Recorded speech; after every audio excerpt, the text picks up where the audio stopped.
We are back. It's been a week. We're sorry we are back. It was very, very busy. However, we've got so much to talk about. Pin channels, shared bans. There's so much going on in the Twitch space. But of course, we're going to fill you in on what's been happening. I am one of your hosts, Nicktacular. I'm another host, apparently, and my name is Reapz. Hi, I'm LJ. How are you? He's LJ. And welcome to the stream room. Boys, how you doing? Good today. It feels nice to get the band back together. We had a week off. It was kind of like, what do you call, is it free pass week or something? He's just running around, although we weren't really running. I think a free pass is what happens when you go on spring break and your partner gives you a free pass to have sex with people, Reapz. I don't know if that's the right pass. Isn't that exactly what we did? I'm confused by the communication we had in the Discord. Was it no? Were you cheating on us? We could do other podcasts. We could see other people. Reapz, you know you can do other podcasts, right? We're not stopping you from doing anything. You can do whatever you want. Oh, okay. Well, all right. And that's the end of today's episode. I'm back. Sorry. No, I had to close the door, but it was great timing anyway. Cool. But boys, there's been a lot going on. Obviously, Twitch, a lot of stuff happening on Twitch, you were saying, Nick, but maybe we should start off with why we were away for a week.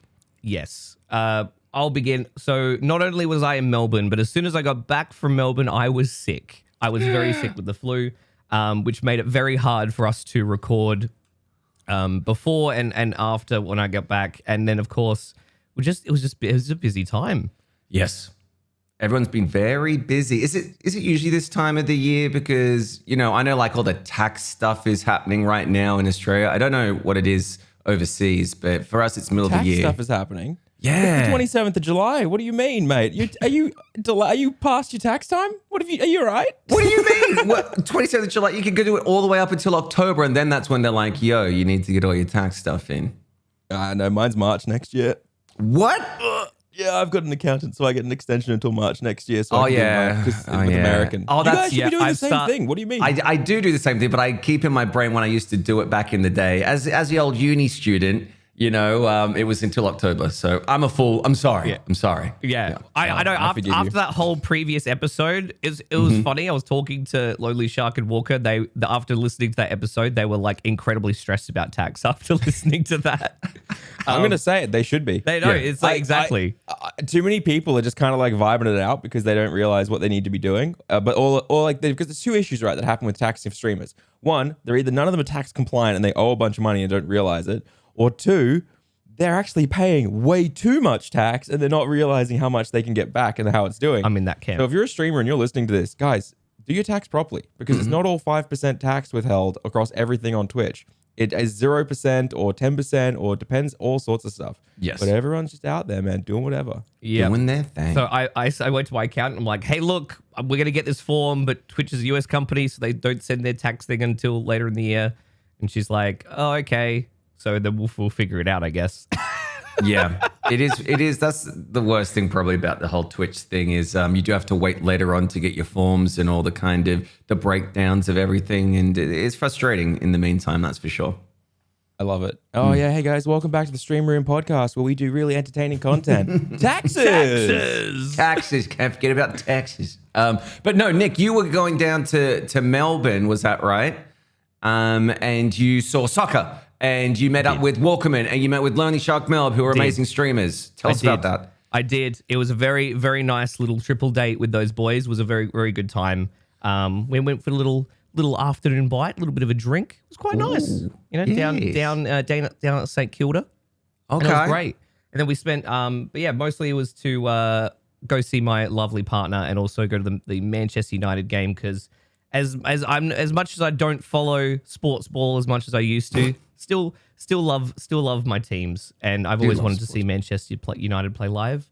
And we got that chance. Played Crystal Palace like being in the UK, except it was Melbourne at the MCG.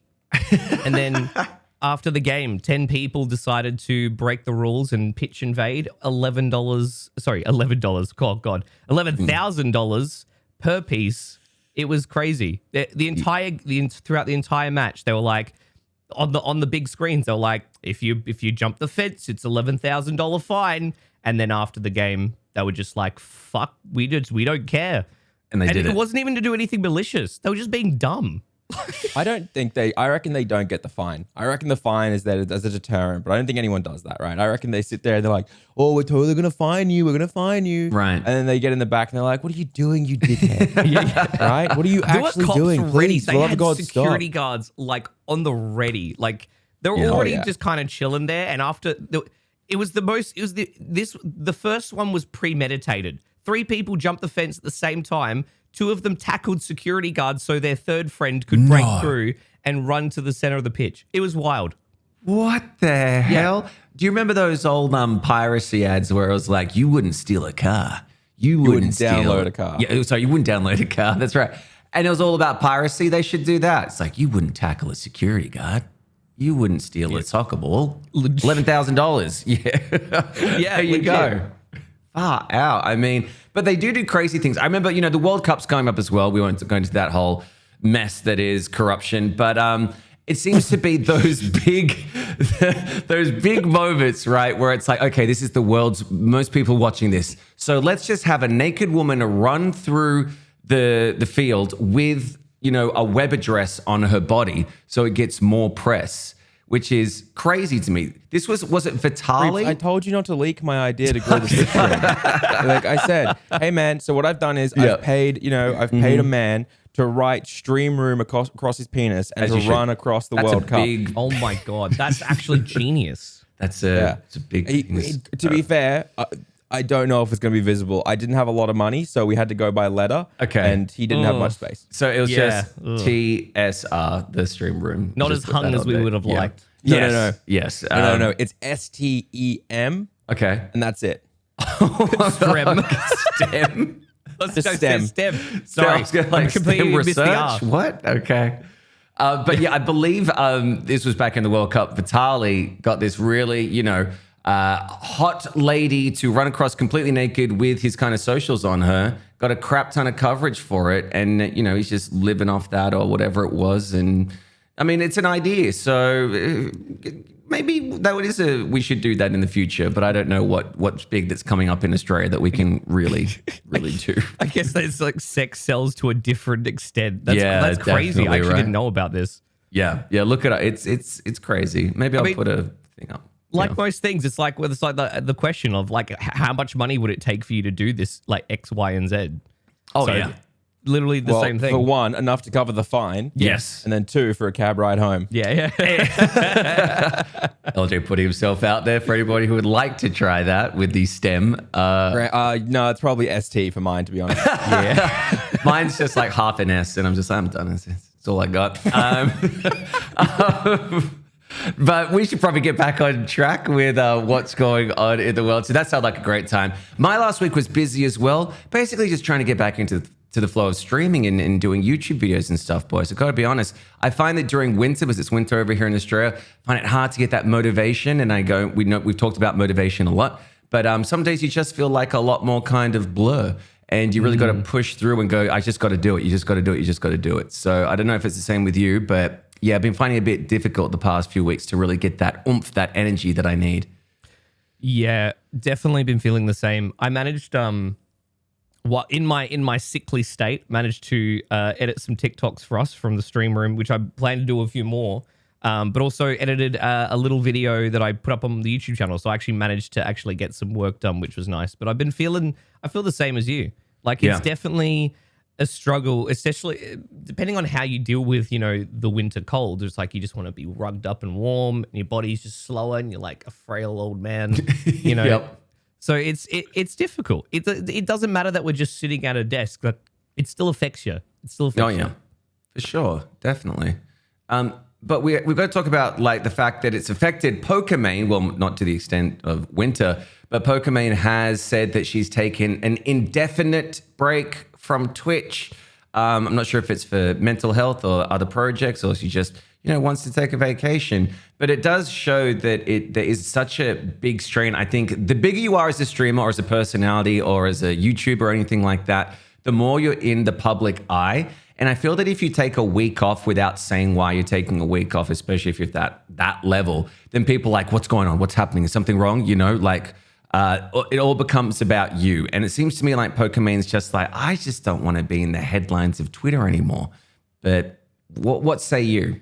My theory is that she's preparing for the old YouTube move because it's very clear that offline TV is slowly all moving over. And I reckon she's preparing for that. So I have a theory that a lot of these streamers take big breaks before they do things like YouTube moves because they want their paid subs to kind of dip down. So when they move, it doesn't like have a bunch of people be like, I just subscribed to you while you were live. Yeah. Which I think is a good thing, right? Not everyone's done that, but that's what I think it is. I don't know if she will move, but I think, there's a high potential that she might be like, heading off to do her own thing, off to the YouTube world. Because at the end of the day, Lily moved, Myth moved, Sakuna. and it's that kind of offline TV section that's moving, which has always been the theory, right? Yeah. Because OTK is far too, how you say, react Andy, and that doesn't work on YouTube. You can't react Andy from a live stream because the live stream gets shut down. Yeah. But OTV, while they do a lot of reacting, they also do a lot of like, look, I'm not going to be that guy, but I'm going to be that guy. A lot of like IRL stuff that comes across like their fans love because their fans are rabidly cultish. Yes, they definitely are. Yeah. They definitely are. Like OTV fans will literally follow people anywhere. Mm-hmm. Right? They will follow them on any platform, anything. You could tell them that you're going to go stream in your Discord server only, and you'd get fucking 1 million people joining in seconds, and they'll all watch it, right? Yeah, it's definitely got that kind of big vibe about them. And as you said, like previously, they're family friendly. Out of all the kind of houses out there for streamers, they're definitely the family friendly one, and they can go in lots of different genuine and happy scenarios for brands that they would want to kind of collaborate with. So it's smart. I mean, I don't fault it if we do see Pokimane heading over to YouTube as well. I wouldn't be. No, it's not a problem whatsoever. Yeah. I mean, it makes sense, right? Like, you've got this move, and you've decided that you're gonna make this move. So this is essentially a way to take almost like annual leave from streaming, and know that like after a month, you're going to have a guaranteed paycheck from YouTube ready to go. Yeah. And same thing with LJ as well, is the subs will they'll either dip, or some people will just still resubscribe regardless of her not being live. And so she'll still get extra payouts from that, of the resubscriptions, except for people who are, who cancel them from as soon as the announcement would go up, if that's the case. That makes sense. It's literally just her like, you know what? This is my chance to just literally just take a load off. I mean, she streams a lot. Mm-hmm. She streams a lot. So, yeah, she deserves a break. And if it's to YouTube, then, good on her. Obviously, it's all conjecture. I don't actually know. It's just like, if OTV are moving over, then I wouldn't be surprised if Poki moves over as well, right? Like, it's entirely a possibility. So, who knows? Yeah. I wouldn't be surprised the same way, though. I mean, with her and Amaranth probably being the two biggest creators on Twitch, you would say? Yeah, two biggest female ones, yeah. Yeah, two biggest female ones, I should press, yeah. Yeah. So, I mean, it's hard to say. It's like, does she move because, even though she is one of the biggest female creators, or, it's just maybe YouTube's just better prospects, especially with the rest of OTK. So it's a lot of up in the air, but I would not be surprised regardless if we see announcement from her in like a few weeks to a month of being like moving to YouTube now. I think it's probably also a better place for her to be, to be honest. I feel like YouTube, you have your community and you don't really go out to all the other people. Whereas I think on Twitch, it's just this space is too inbred, and so it kind of comes across that like, you get the twats, as we've seen a lot of twats on Twitch recently, getting a lot of attention. But you get the twats coming on, and then when the twats come on, it somehow spills onto like Poki, right? Yeah. But no, I think it's good. But either way, I'm tired of talking about YouTube versus Twitch, to be honest. No, definitely. I think everyone's tired of it. Yeah. However, speaking of twats, and because like if you're a twat, you get banned. Okay. And now we can share bans. Oh, that's segue. right. Yeah. What a segue. That was genius. Thank you. Thank you. So I can never use this feature, by the way. Why is that? Because I ban people as like willy-nilly. People who don't deserve it. I'll admit, I ban. Yeah, good. The other day, right, I'm playing Fall Guys, and it's like I can't end stream until I get a crown. This is maybe 2 weeks ago, because I've just taken like a week and a half, 2 weeks off streaming. Yeah. I'll talk about that in a bit. But I was playing Fall Guys, and there was this kid. You could tell he was a kid, quite young teen, and his name was Sug Matty, which instantly is a worry because it's clearly a D's nuts joke for a name. And he kept on being like, when are customs? When are customs? So I just called him out and I said, if the only thing you're going to say in my chat is when are customs, you're going to get banned eventually, buddy. Right? Yeah. And he goes, when are customs, Kappa? And he's like, I'm like, okay, so he's got some sense of humor, so I'll leave him, right? And the when are customs questions became more of a joke and meme, and that's fine. But I was obviously doing this I can't end stream until I get a crown. So customs weren't happening for a while. Yeah.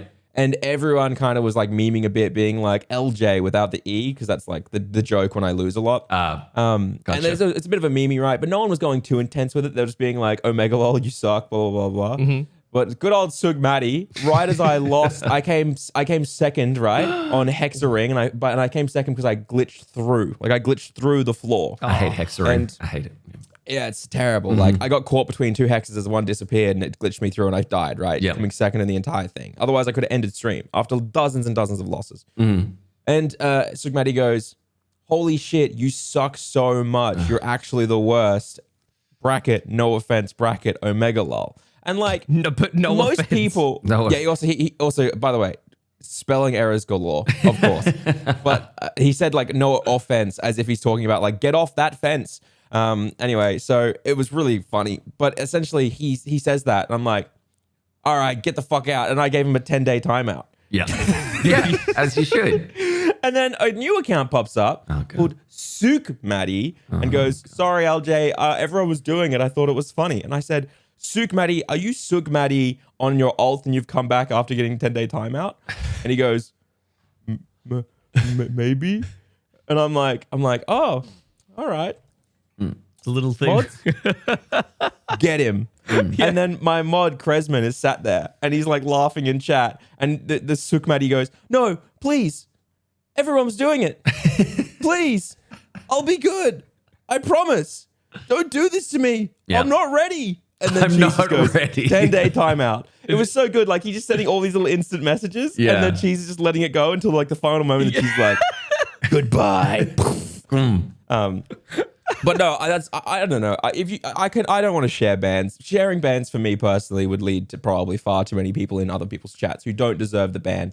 Or vice versa. They probably are fine in my chat, but got banned in someone else's, right? Like, yeah. I don't know. That's what I wanted to ask for clarification. Is it just sharing the list, or does it share, like, when you share the list with someone, like it bans those accounts in their channel as well? Isn't it straight up like shared? Like, it's just like if you ban someone, you've got them shared on the same list, they get banned everywhere? Isn't that what I think so. I think it may be more of a thing for, this would be a great kind of strategy for like teams. You know, if you're part of a team, because you feel that that's kind of the same genre or topic that you're all around, and those people you don't want in your chats because they're going to ruin it for people. Like, for instance, if you play Stray and people are like, this is the ending of Stray, you're like, God damn it, you're going to get banned. And I guess that makes sense totally. But yeah, I don't see myself ever kind of sharing bans because, again, I do variety. We all do variety to an extent. And there's just different facets that you may have taken it seriously when they meant it as a joke and you just didn't realize it at the time. So I think every case is different. Bans.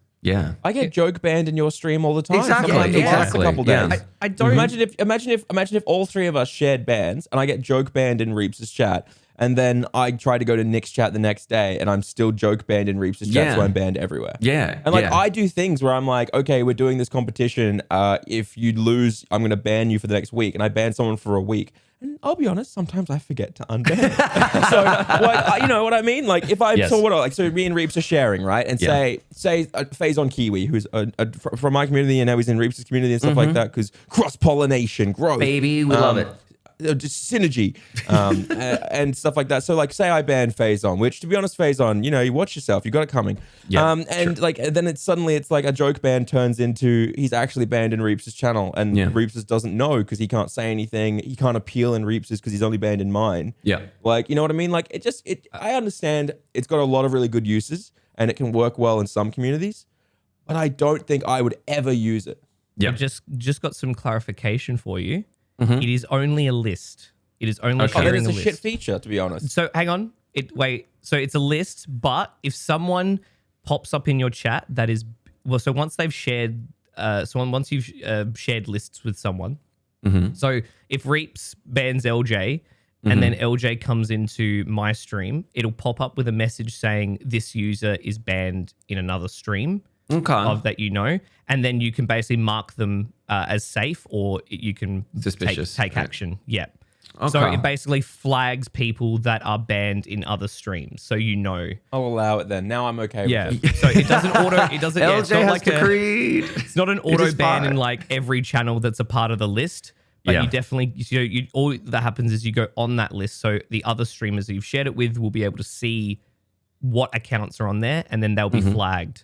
That's good. I like that, because there are times when I do have like my mods mark people as suspicious. Usually the people that get banned and then come back, somehow miraculously 30 seconds later got a new follower who's just come into the stream, and you're like, not sure about you. Because Fall Guys to me is one of those games definitely where it's kind of, more kid orientated, and you get those people that just don't understand. They think that insulting you is the highest form of wit and humor. Hey, Reapz, you're a...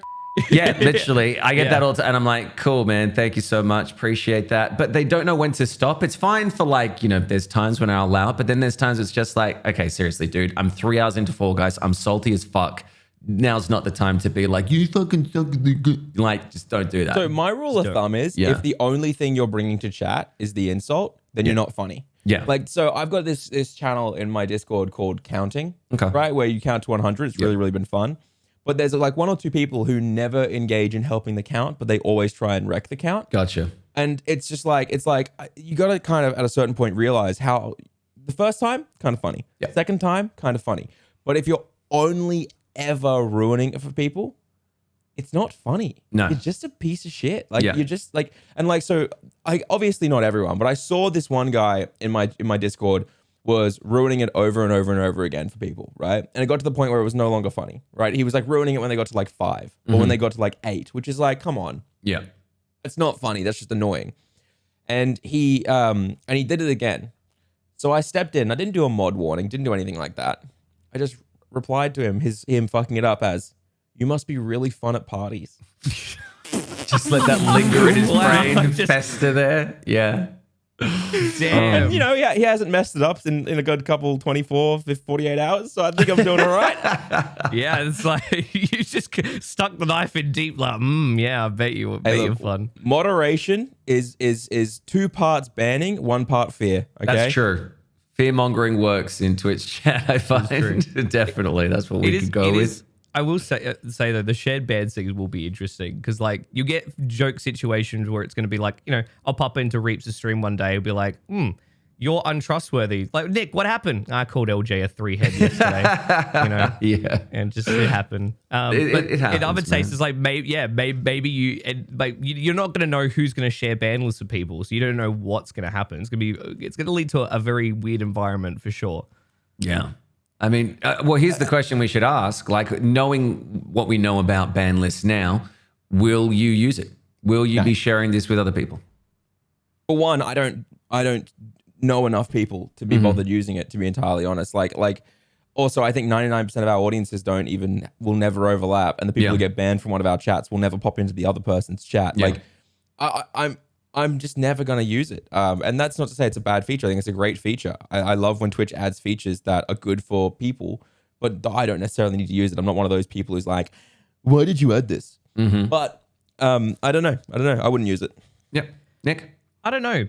Maybe with certain people, but hard to say at this point. I have to sort of wait for it to really roll out properly to get a feel for it and see how it like works for the most part, and then go from there. Even though it is just a list. Yeah, have to sort of wait and see. Definitely. We'll see where it goes to. And as I said, I think the only time that I'd use it if I had like a team and, people were, on that team and, had the same kind of cross-pollination as we've been talking about. But Speaking of features can I talk about a specific feature? Of course. Please. Go for it. The charity feature.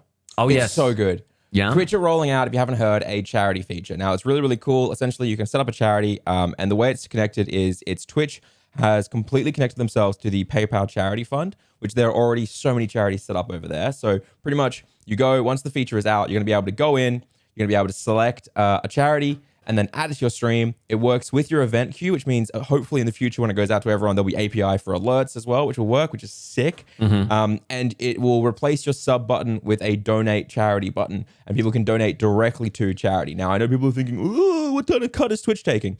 Twitch takes 0 cut. The money never touches any of Twitch's accounts or anything like that, so they get no tax incentives. It is only a good thing to do. Now, some people have brought up the fact that, well, it's through PayPal, so it's kind of like Bezos giving Elon a tax cut, sort of, if that's how it works. But look, if you dig deep enough, every single thing is shit. Yeah. Right? I had to say this to someone the other day, like, why are you using Meeseeks? Meeseeks has started using NFTs.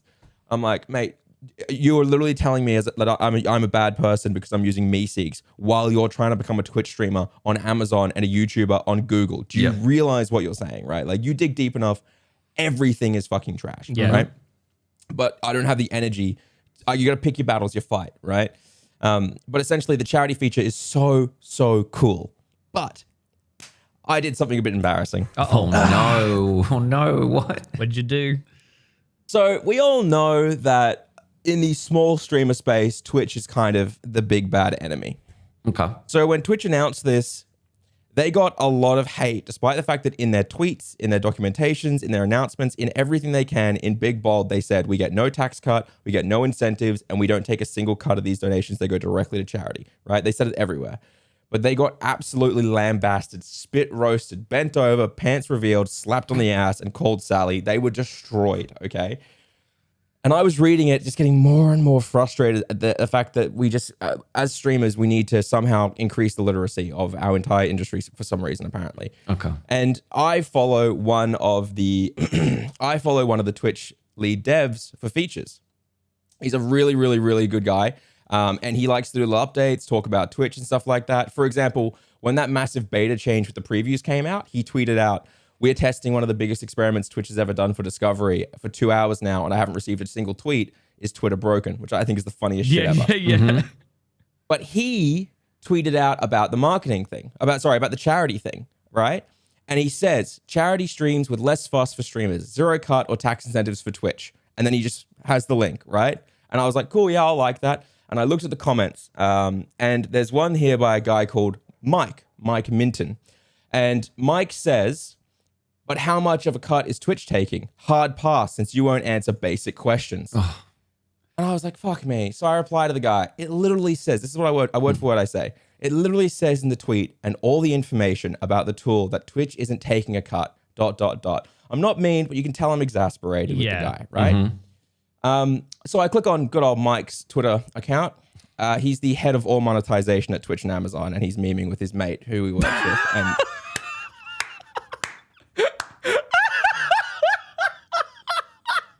Thank you for joining us this week on So I instantly reply to myself, "Oh no, it was a joke. I whooshed so hard." And like 3 seconds after I replied to myself saying, "Oh no, I whooshed," literally all at the exact same time, 3 people liked my reply to myself, the whoosh. At the exact same time. I'm going to read out the bios of the 3 people who replied all at the exact same time. Senior Director of Engineering and Creator Growth at Twitch and Amazon.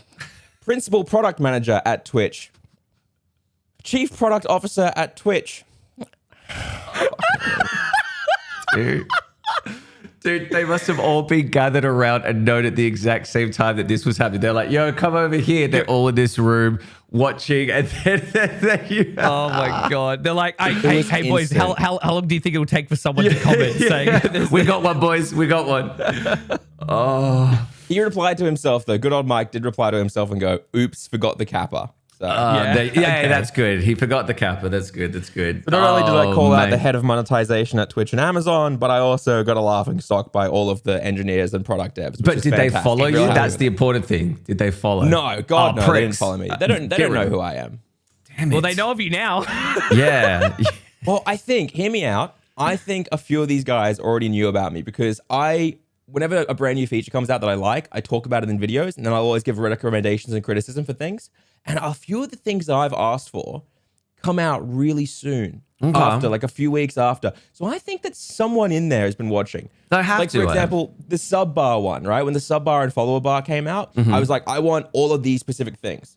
And then a few weeks later, they were like, "Hey guys, here's all these little updates we just came up with." Nice. And I was like, I don't know. man. I don't know. Look, it's not. Listen, to boost your ego a little bit. It's not hard to believe considering you run one of the biggest stream help channels. So, Yeah. I would be surprised if they weren't paying attention to your videos. If they're doing their job, they would be looking around at these videos and seeing what the kind of word What on an the idiot. street Look at is. this little idiot. Look at this twat. This prick. This Aussie dude, what is he How talking could about? he? Unbelievable. Talking about the user journey and discovery, like we don't have the data. That's one thing, right? I've been saying in all my videos lately that like I think it is so arrogant that some people can sit there and actually try and say like how to solve Twitch discovery. Yeah. Like some people are like, this is what Twitch needs to do to fix discovery. And also 90% of the time when people say that, they follow it by saying Twitch should sort it by low to high. yes. Yes. But like it's kind of arrogant when you think about it because it's like, well, A, 90% of users use Twitch a certain way, and we're not going to change that anytime soon. And B, you do you not think the devs know how people use it and like what they can do and what they can't do? Like it seems so arrogant for people to sit there and think they can openly like they're going to solve all discovery. It seems like they have to put themselves into a tribe. I mean, we've gone over this ad nauseum, but as soon as you said, something comes out on Twitch, people feel the need to be like, put their cynical pants on and, go for the small streamer and say, this is what's wrong with what you're doing right now. And they give problems rather than solutions, which is always the biggest like slap in the face that they don't know what they're talking about. They're just doing it for the internet likes. And it's frustrating. It is frustrating. And I'm sure that, I'm probably guilty of it as well at times. There's times I'm sure I've been frustrated and things like that. But I like to think that they are trying to do what's best for the company that they're working for, that they're hopefully passionate about, and that they're hearing from Twitter or from, the streamers themselves through whatever means, and trying to actually get on top of it, because we do know that there's big streamer wars happening at the moment. So why not make it the best that it can be? Yeah. It's a huge mountain to climb. Like, Yeah. they have a huge task where, like, literally the higher ups are like, if this is the conversation, they're like, hey, make the platform better, make discovery better. That's what the people want. And the engineers are like, okay, Yeah. sure. Ooh, we'll do that. Yeah, give us one night and we'll get it all ready for you, this intricate backstory. I think while they aren't the big changes that people have been screaming for, they've been doing a lot.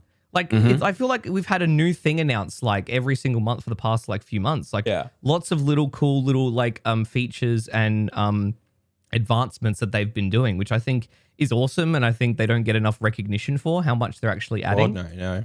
Yeah. They should, though. They should absolutely get way more, but people don't talk about it.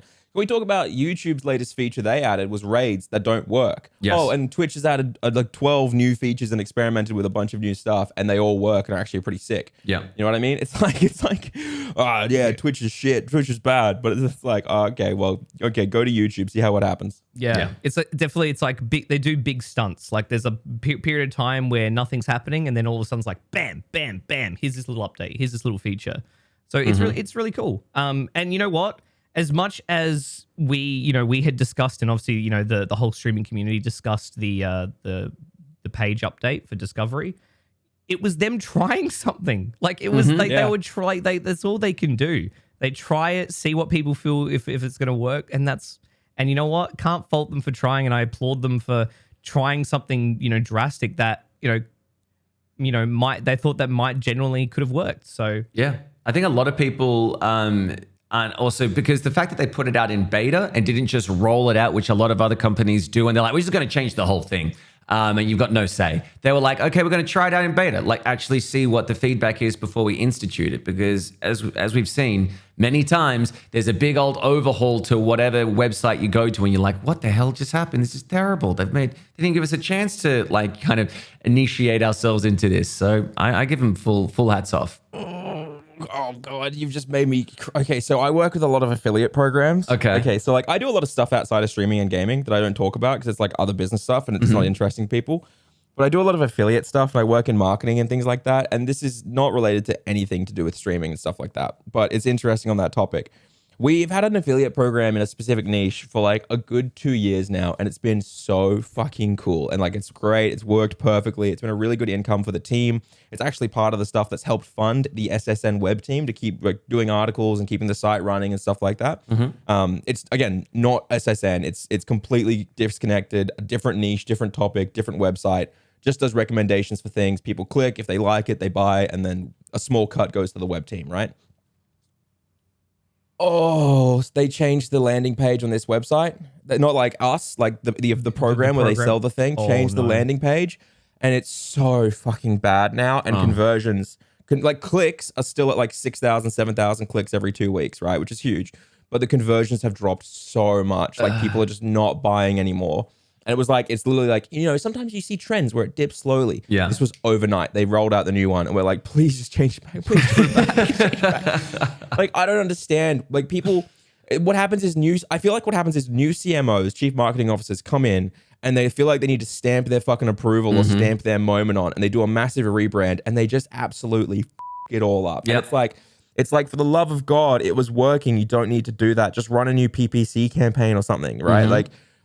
And the rebrand is so bad on a lot of these websites as well. It's so bad. So they just rolled it out without like showing anyone. They just like, this is what's going to happen now. You know, so no they beta, probably, just do it. The problem is, right, the company probably works with an agency, right? So a lot of these companies, they have an internal marketing team, but they defer a lot of the internal marketing to do smaller things like, you know, Facebook, social, stuff like that. And then the larger side of the marketing usually goes out to an external agency. And there's a lot of external marketing agencies out there. Huge. The problem is a lot of these external agencies don't do any kind of user research, right? They don't understand the key demographics.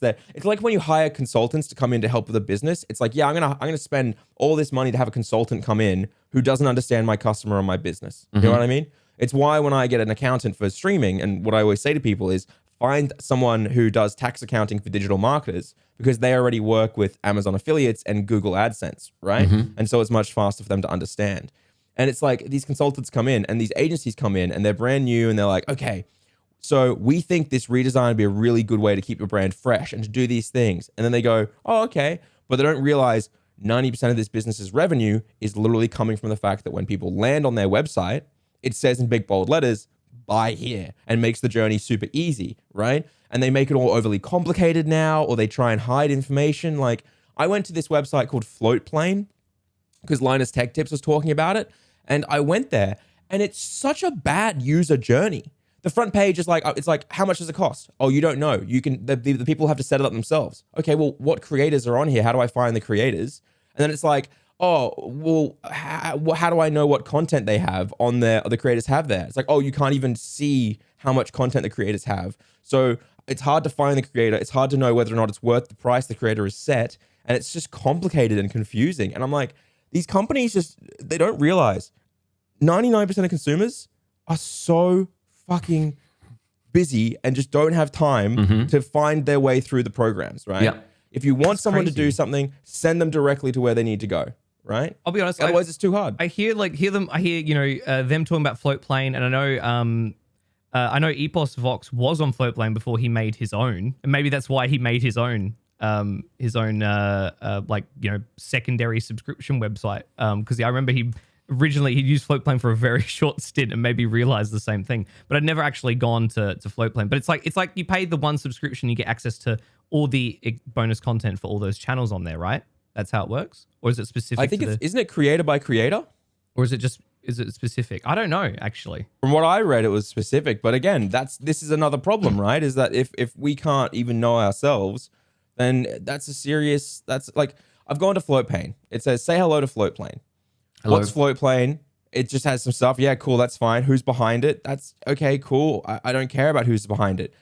Where do I see a list of creators to look at? There's an FAQ here, but it doesn't give me any information. Like I legitimately don't know where to go or what to do. It's like, oh, I go to the app maybe? Okay, well, now why don't I getting sent a link to go to a website that tells me to go to an app? You know what I mean? Yeah. So there's this thing called bounce rate, whereas if someone clicks on a web page from Google or really anywhere, a timer starts. What you guys don't know this is if you Google something, say you Google hot sexy singles in my area, and you click the top ad, okay, or the top video or the top whatever link, the entire process is being tracked by Google, right? And the moment you click that website, a timer starts. Okay. And if you leave that website too soon or without interacting at all, Google goes, this is a bounce. They didn't get what they were here for, which means this is not what we should be showing when people search hot 60 singles in our area. Right? Okay. So that's one of the reasons why companies, a lot of digital marketing companies or guides like this, when you go to their website, there'll be a little pop-up that says something like, hey, do you want to sign up to our newsletter? Because if you click no, that's still an engagement and not a bounce. Gotcha. Right? And so it's so annoying that these companies are like, here's our landing page. It looks beautiful, but it does nothing. Sorry, you can tell I'm a little ranty because like No, it's fine. I'm dealing with people who keep rebranding shit, and I'm like, you guys Stop. Stop like it. just stop. It was You're already making working. They everything could worse. see the numbers. Yeah. Surely they've looked at the numbers dip and been like, what could be the problem? Yeah, but they're not going to roll it back, right? They consider it just like, oh, it's turbulent because we've done a rebrand. It'll pick back up, and it's like, no, it won't. You know what I mean? In the streaming space, for example, this is another one because we obviously have links on SSN that go to own.tv, which Stream Room's not sponsored by them, but that's just me giving an example. And so we give a link directly to their website. And to increase conversions, rather than sending people directly to the own.tv homepage, which has their overlays, their alerts, their subs, all that stuff, right? It has like everything. We now send people directly to the animated stream, like full package thing, right? So it just shows every single overlay package and they can just click on whichever one they want. Smart. And conversions have of course just gone like so much higher up now. Yeah. Because people aren't getting there and going, wow, there's a lot to choose from. They're getting there and going, oh, cool, an overlay. I'll buy that. Yeah. You know, like They've makes got sense. less clicks to get through to where they want to go. Yeah. exactly, yeah. Give them the least amount of hurdles. Or like if you're promoting a specific pack, right? That link will take you directly to that pack's page and people will most likely click that link. They're like, it's right there. Bang. Yeah. But then also that the other problem there is the fact that then like affiliates a lot of these affiliate people do it through like 3 or 4 different like systems. Right. And half of the systems don't allow you to do specific, it's called deep linking. They don't allow you to do a specific deep linking affiliate. And it's so annoying because it's like, oh, we really want you to promote this service, but we're not going to give you any deep linking abilities, which means you just got to send people to like one page. And it's like, that's not like, come on. Yeah. That's not me complaining about Own. That's just me complaining about the affiliate system in general. Of course. So it's I don't know, it's interesting. I don't know how many people even know about this stuff. I didn't, and I'm fascinated by it because I do love that kind of marketing background or just how, things are rated on Google in terms of search terms and stuff like that, what puts you up the top. So I love that. I'll do I'll make my own web page with no bounce back. You have to always click buttons unless it'll just boot you off, something like that. Lots of flashing things. Like, Just wow, lots of and you're like, flashing, whoa. the flying toaster, everything, like classic internet. You know, it's actually a lot easier than you'd expect, right? Right. Like it's actually a lot easier than you expect. It's the exact same way you start a YouTube channel. And this is one of the reasons why I always tell people if they're going to start a YouTube channel and they really want to grow, like they just really want to grow, to focus on search result, right? Because no one does search result on YouTube properly. So like, for example, it's one of the reasons why I always tell you, Nick, to do your tech channel first, right? Because there's this concept called curves. And the idea is you've got a graph, right? And then you've got 3 curves. And it's going to be really hard to explain it to you guys via wording, but I'll do my best. But essentially, if at the end over here is like super high volume search, and then the end over here is super low volume search, and then also over here is super low competition. There's not many people making content about it. And then over here is also, super high competition. Everyone's making content about it. There are these curves that show you where it all is, right? And there's this perfect sweet spot of really like medium to low competition where people are still searching for it. And then you start there, right? You make like 15 to 30 videos or articles on those topics. Things like how to set up Streamlabs CloudBot, how to set up Stream Elements CloudBot, how to set up this, how to set up that. Like all these really niche specific things that are being searched, but they're not like aggressively competitive and they fill a need, right? Okay. And you do that maybe for 20 to 30 little search-based topics, right? And slowly but surely, you'll get a lot of search impressions and build people coming in, getting more information and stuff like that. And as you do, you get a thing called authority or relevance. And when you have that, you can start slowly moving further down the graph to the high volume, high competition sections where it's like the best settings for a webcam. You know what I mean? Like, or how to grow on Twitch, because that is so much more searched. It's so much more vague, but it's also got so much more competition on it. So you can get all this relevancy with these small targeted areas and move your way up. Okay. So if like, for example, you want to do gaming as well, people will go, oh, I want to do gaming, so you can't do search for gaming. It's like, bullshit, you can't.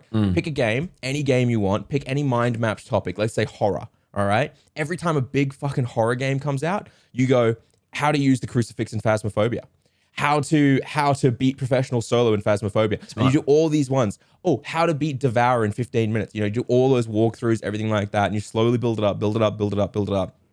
And you can just tackle all of it in seconds. It's so much easier than people expect, right? The only tough part is actually knowing the information.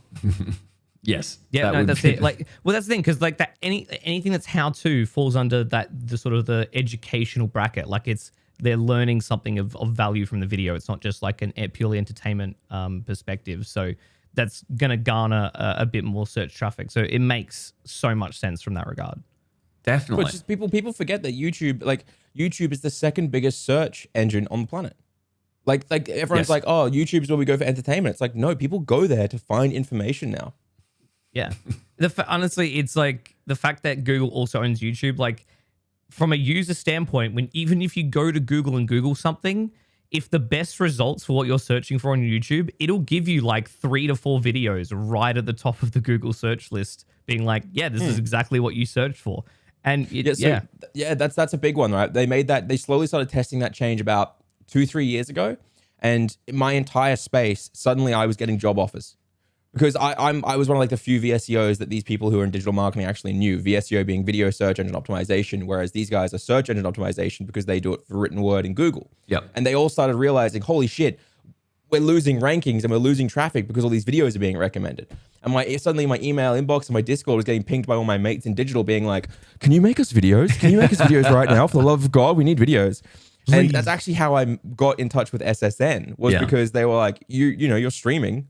Do you want to do it for us? And I was like, yeah, sure. And so I did it for them. And that was a big part of the connection and how it all blew up and grew and like, synergy. So they reached out to you? Sort of. So we knew each other for a while.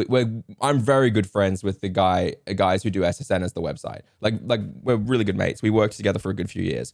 And we knew we were doing both projects and stuff like that. We'd talked about it in the past, but it was more like they were like, let's start this. Let's do this. Yeah. And we just kind of came to the agreement, which I think I'm allowed to talk about. We came to the agreement that I was like, look, you just embed the videos on the site. I'll shout out the site in the future. If we get affiliate stuff, I'll give you the affiliate stuff that is for XYZ. I'll keep the affiliate stuff for that. And then sponsor money that comes in on the videos, I'll keep, and then everything. Like we had this like little balance thing. Honestly, best team I've ever worked with. Like it's so easy, right? Like I feel like to get it back on topic for about probably people who are actually interested in this stuff and streaming and everything, dude, it's so hard to find people to actually collab with. Oh yeah. Like I didn't realize it because for the last like 2.5 years, I've really not done much outside of like Reapz, right? Like that's pretty much my collab space is like Reapz and maybe EO, right? Yeah. Until the podcast with you and Nick as well. But like I started doing more collabs and reaching out to more people. And I gotta be real, streamers are really dramatic. Like I'll get like messages, like I'll just be chatting to someone and then I'll get like a message being like, did you see this streamer? Oh my God, what a fucking loser. I'm like, wow. I don't care if that person's doing that. Yeah. I really don't. I'm in my wheelhouse. I'm doing my thing. Totally. Yeah. It's like, chill out, right? But so I love it when I find a good team, and the SSN guys are such a good team. That's good because I think that's in general, like when you work around people who have the same kind of ideals and the same kind of drive and everything, it makes it so much easier. When it becomes like you're so focused on the politics rather than the work that you're supposed to do, that's when I find that I'm like so drained and I'm like, I just don't want to do this. I don't want to do this. So it is really nice as well with what we've got here with the stream room is that we can talk about this stuff and that we can get along quite easily. And it's just kind of a nice forum to get our views and opinions out. And again, they may not be right to some of you. They may be right to some of you. But hopefully you understand why we talk about this stuff because it is more than just what you see on the screen. Don't you say that. I'm never wrong, you son of a bitch. You want to fight me? Stream room's over. Pax. All right? We're doing it at PAX. Oh my God. I was going to say, of, find a better love story than the stream room, but that just threw that out the window. Yeah, fucking, you ruined it. But it is exciting because the fact that, boys, we are not too far away from actually meeting up in person at a convention because we're nearly in August. We're nearly in fucking August. What the hell, bro? This year. You guys want to know something so fucked up though? Go on. Always. There's 152 days till Christmas. Why'd you go do You that? better start buying presents. Why you got to do that? You got to buy presents. You got to get to it. I can't buy presents. They just announced Darth Vader's lightsaber replica from the Black series. Like, Oh, I've you mean gotta- Dark Vader? Yeah. Yeah, I Darth heard that. Vader. Oh, here we go. Here we go. Here we go. We're gonna. Hey, okay. Speaking of time going, Yeah. can I be honest? I took like the last week and a half off streaming. I've still been working every I was single about day to and ask dealing about with that. family Like, are you stuff. feeling better? Because I know you were still feeling. Oh, I feel so much better. Okay. I feel so much better. Dude, streaming was such like an anxiety-inducing, terrifying thing for the last couple like few months, right? But holy crap. Like I came back from the honeymoon, which as we know was terrible. It was not good. Not because of my wife. What about fairy floss sick. or Yeah. cotton candy? What was the raccoon's name? The raccoon's name, I think it was Cotton Candy. No, it was Okay. Fairy It was Floss. It was Fairy Fairy Floss, Floss. right. The It was Fairy albino Floss. raccoon who attacked the crowd. You've had, I've had many compliments about you being a good storyteller as well. It's probably the most common compliment I get from other streamers of our size. Yeah. Which is really funny to me, right? They never say you're a really entertaining gamer, you're this, you're that, you're really funny. It's always you're a great storyteller. And I'm like, I guess thanks, man. Cool. Need to find the bar. But no, I do appreciate it a lot. Like people like Shally and Lonely Shark and stuff like that often mention it. And it's really, really nice. It means a lot because, you know, I've lived my entire life being a script writer and stuff like that. And I'll let you in the secret. I practice all of my stories pretty much on my wife before I do it anywhere else. See her with headphones in, just like, here it goes again. Like literally, the story about the honeymoon, she was there for all of it, Yeah. right? But I still had throughout the honeymoon, I was writing down notes about things that happened, funny things, and like I was working on it, kind of like a stage stand-up show to like work on like the right wording and stuff like that. I even tried out different sound effects. So I said to my wife, I was like, okay, when all the cameras and stuff like that start, should I go for the photo or should I go flash, flash, flash? And she goes, I like the, so I used that one in the story instead. I know it sounds like I'm like, oh, he's so on his improv. No, dude, it's all practice, aggressive practice. But that's the thing. It's like but you got to essentially- experience life to be able to, you know, so you have stories to tell. That's the thing. Facts. 100%. But yeah, so I took a week and a half off because streaming has been aggressively stressful for the last like month and a half because I've been trying to figure out what I want to do as a content creator, right? You know, like figuring out like who I am, right? Because I've been treading water for a little while and like there are certain things I know for a fact. Like I've done lots of testing and like it's like, okay, cool. If I do YouTube reviews or small streamer reviews on Twitch, I'll get like 200 viewers and that's sweet. Yeah, whatever. Or do I want to do this or I want to do that or whatever it is. And I took some time off. And I think the biggest reason why the time off was so good was because I actually got to see friends and family. So like I had this realization that for the last 2.5 years, pretty much every single weeknight, I get asked, hey, you want to do X? Or would you want to go to dinner? Or you want to do this? Or you want to grab a beer? And I have to say, no, I'm going live. I'm streaming. And then throughout the day, when I can make those things work, they're at work. And like, so I realized I'm just like on the complete wrong schedule. I don't get to see anyone. And the worst one of that is I never get to see Claire. I don't get to see my partner, my wife, the love of my life, because she gets home at like 5:36. I go live at like 7. So we get like, what, 30 minutes together? But also she wants to have a shower. I got to get ready for stream. Gotta eat And dinner. it's just like, yeah, it's just like my brain is just like been melting by myself, right? Because yeah, you can talk to people on Discord and stuff, but it's not really the same, right? And so I took this time off and I got to spend so much more time with my best mate, his new baby. You know what I mean? I bumped the baby's head on a door. You know, I'm doing all these great things. Great things. Great. Don't worry. The baby was smiling and laughing the whole time. Okay, he was smiling and laughing the whole Okay, time. that's good. He does have a little bit of a walk with a limp, like he only goes left now. Yep. But it's fine. All part of the plan. Put the baby out of but balance. essentially, like, yeah, he's fine. Don't worry. So I don't know, and I thought long and hard about it last week, and I decided that I'd split my stream schedule. So I've officially split my stream schedule, and a lot of people have been saying to me, "Oh, LJ, are you doing this because you'll get more viewers in American time slot? LJ, are you doing this because you'll make more money, or are you doing this because you'll get all this stuff?" No, it's literally. If anyone wants to know the whole reason why I'm splitting my stream schedule, I'm doing half my week as day streams now and half my week as night streams. It is entirely because I'll actually get to spend time with Claire. Yep. Like the fact, like last week we had dinner together every night. We watched movies. We played games. Like It's good. I played Mario Party with her when she got home from work. Yeah. I haven't done that in 2 years. Yeah. So I feel so much better. Also, yesterday's day stream was so relaxing. Wake up, have a coffee, have a shower, sit down. You go into it. You got that energy already. Yeah. Right. Yeah. Whereas it's like I work all day, and then at 6:55, I'm like, okay, now I gotta go live, and it's so brutal. It's so brutal. I don't know how you do it. I used to do that all the time as well. In terms of, you stream at night times because that's when you're free. But now that, I'm a content creator on Twitch and stuff, that's why I made sure that I did during the days, because if I didn't, I couldn't see my friends. I couldn't see my family because, that is so important to me, mentally, physically, everything. Otherwise, really, what are you doing it for? You don't see anyone. You're just kind of in this own world of yours that you've created, looking at digital text on a screen and thinking, oh, I hope they like me. It's a weird thing. So I'm the same with you. I had to separate it. And that's why people ask me, are you hoping to do it to capitalize on the American audiences? Partly, but mainly for the fact that I got to do it for my own sanity. I need to see my friends. I need to have a life outside of streaming. And I can't do that if I do it at 9 times.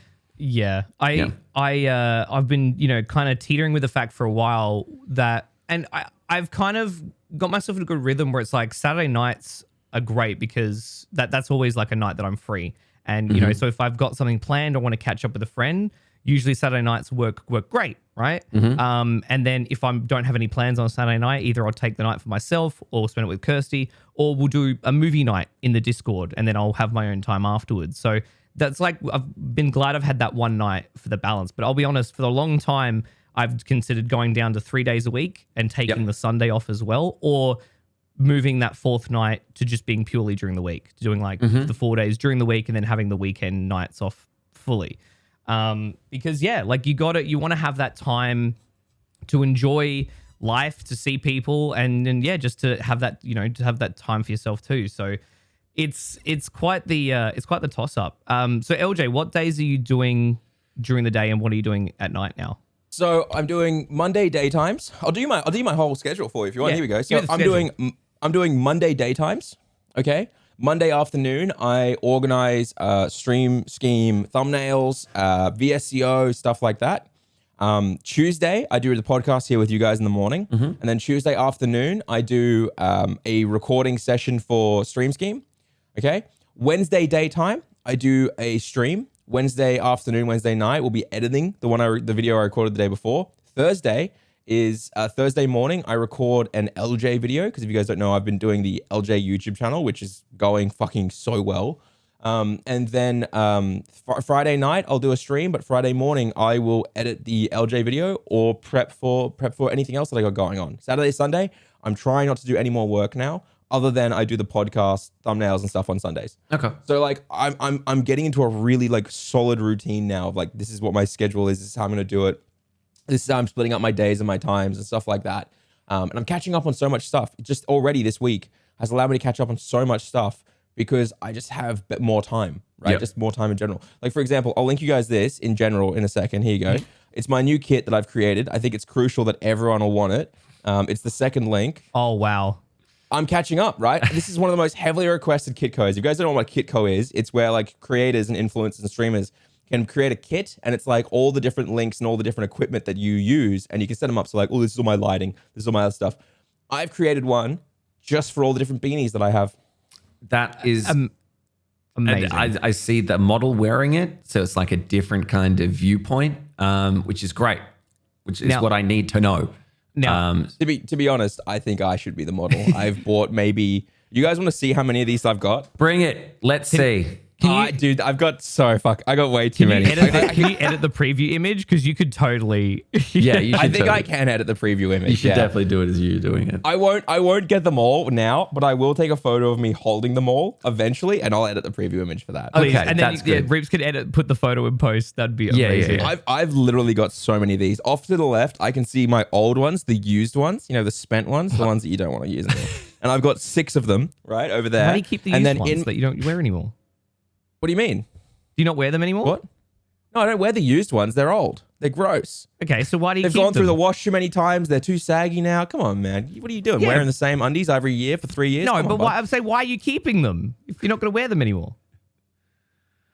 They're in a bag. They're going to go to Goodwill, all right? Leave me alone. I don't have time to go to You Goodwill. make it sound like they were just kind of there, just lying Just around. looking at the Jeez, corner. I didn't think I had to give you the rundown. If you're curious, Nikki, I've also got, some shirts over there. If you're curious, I've got a pair of shoes that I'm taking over. Fuck me, man. All right. And then over in my cupboard over here, I'll be honest, I bought a bunch of 3-packs of the beanies. So I do have 12 beanies over in the thing there. Ready to go. Is this like wholesale price, or is it like cheaper if you get 3 of them? I buy them when they're on sale. Okay, gotcha. Okay. Yeah. Yeah. And I only get them because it's very much part of the brand now. Mm-hmm. Like I got a haircut the other day and I actually think my hair looks better now without the beanie and I like it. And I was going to do today's podcast and I was like, no, I got to be on brand. Gotta be on brand. Have you reached out to said beanie company and gone, I think we've got a collaboration that we could possibly do? I have. Yep. They don't speak English. Oh no. Time to learn a new language now. Yeah. Okay, so LJ, I know that you got your shirts from Kmart, but is there a close equivalent that you can put on the kit as well?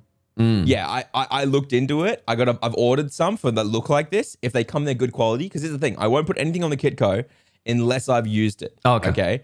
So like, for example, I've got a bunch of stuff on here. People always come in, they're like, why on your Kitco do you not have the Elgato Wave? And I'm like, well, for one, I've not used it. And two, I don't recommend it. But like, it's like people love it, right? They argue about all sorts of stuff. And I'm like, you got to use the stuff. You can't just recommend shit for the sake of recommending it. Like actually use the product. You know what I I mean? love that complaining that something that they're interested in is not on your recommendation. LJ's got something. You've just reminded me of something. Okay. Uh-oh. You guys can be the judge of this. All right. Audio listeners, AJ got I'm going to tell you very guys excited. a story. I'm going to tell you guys a story, okay? And if you guys think that it is a brand risk, okay? You can cut it right now, okay? If you don't, you're going to all hear this. Okay. So there is a product called the Loop Deck. Yes. Loop Deck reached out to me maybe a year and a half ago to do a video for them. And they didn't make me sign a contract or anything like that. They just sent me the product. I tried it out. I was not a fan. Okay. I understand why it's good for certain things. Like, for example, if I was just doing video editing or photo editing, I would be probably okay with it. Okay. But for streamers, it does too much. It's too complicated and it isn't intuitive.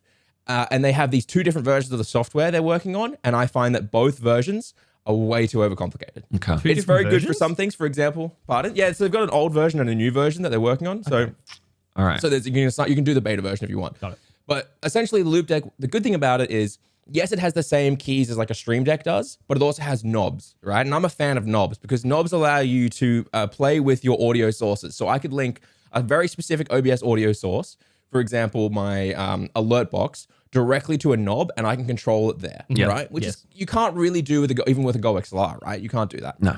So so I was like, cool, that's cool. I'll try it out. I tried it out.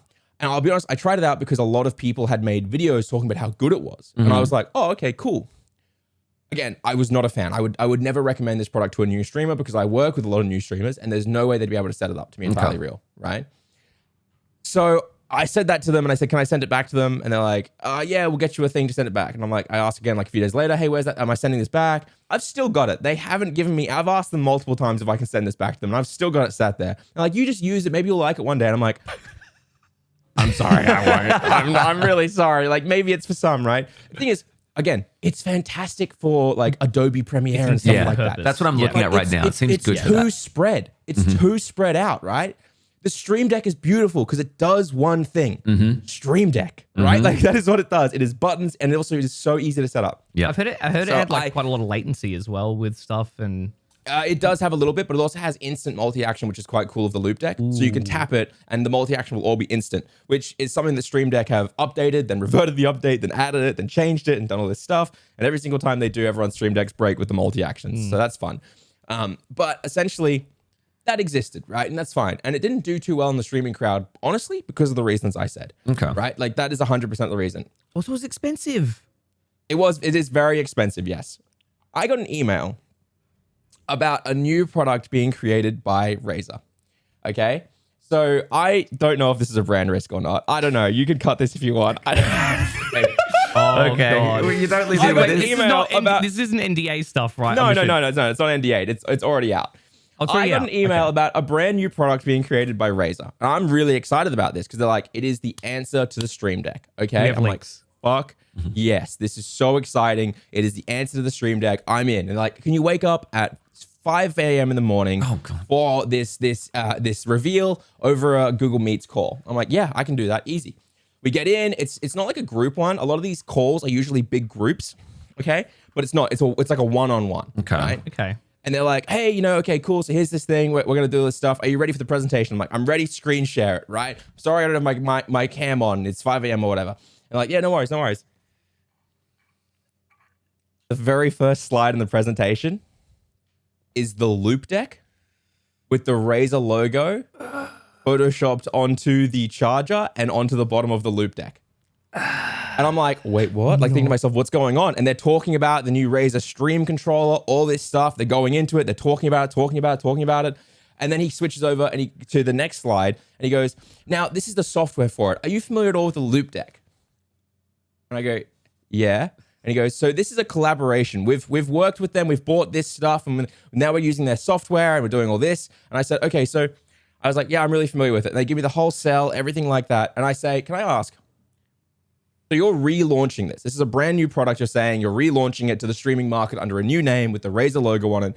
Can I ask, as someone who's familiar with the Loop Deck in detail, what is the upgrade between the Loop Deck and the Razer Stream controller? What are the changes?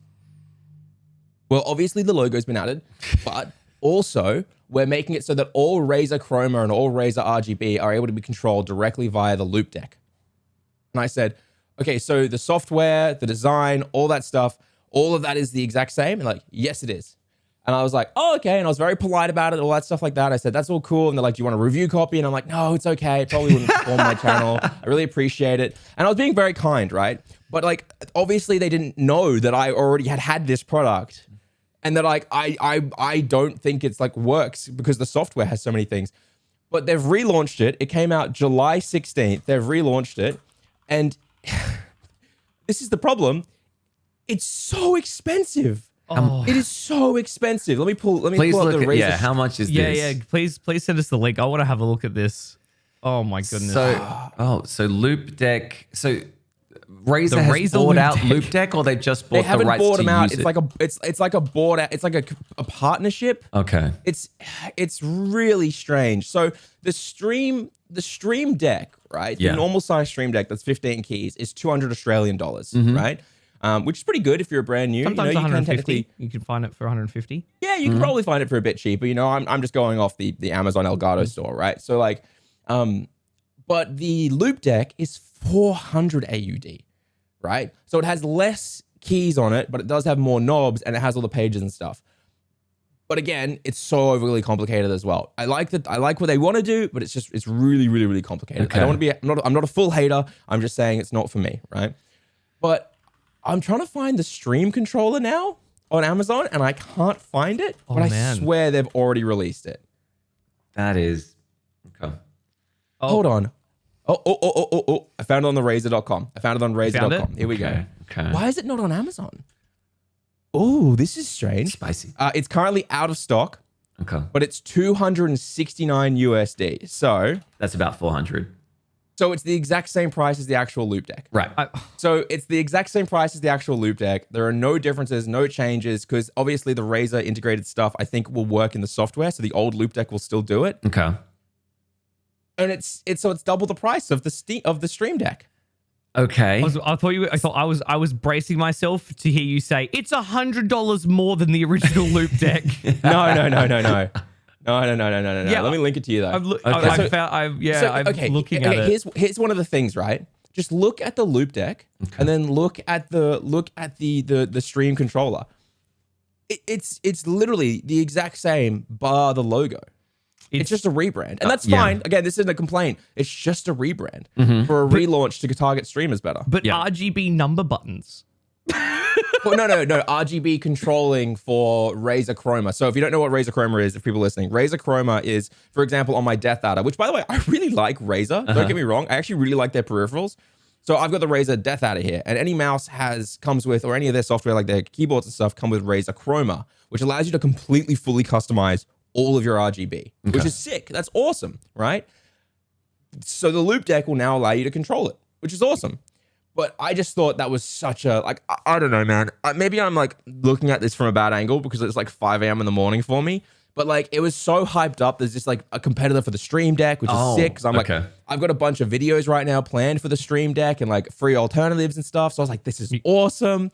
And I just woke up, sat down with my coffee, and the first slide comes up, and I was like, oh God. Now, look, You've already done this. Reapz, up to you if you want to put a side by side in post, but literally I'm looking at them side by side. The only difference, right? Like LJ said, is the Razer logo is down the bottom, and the Loop Deck logo at the top is gone.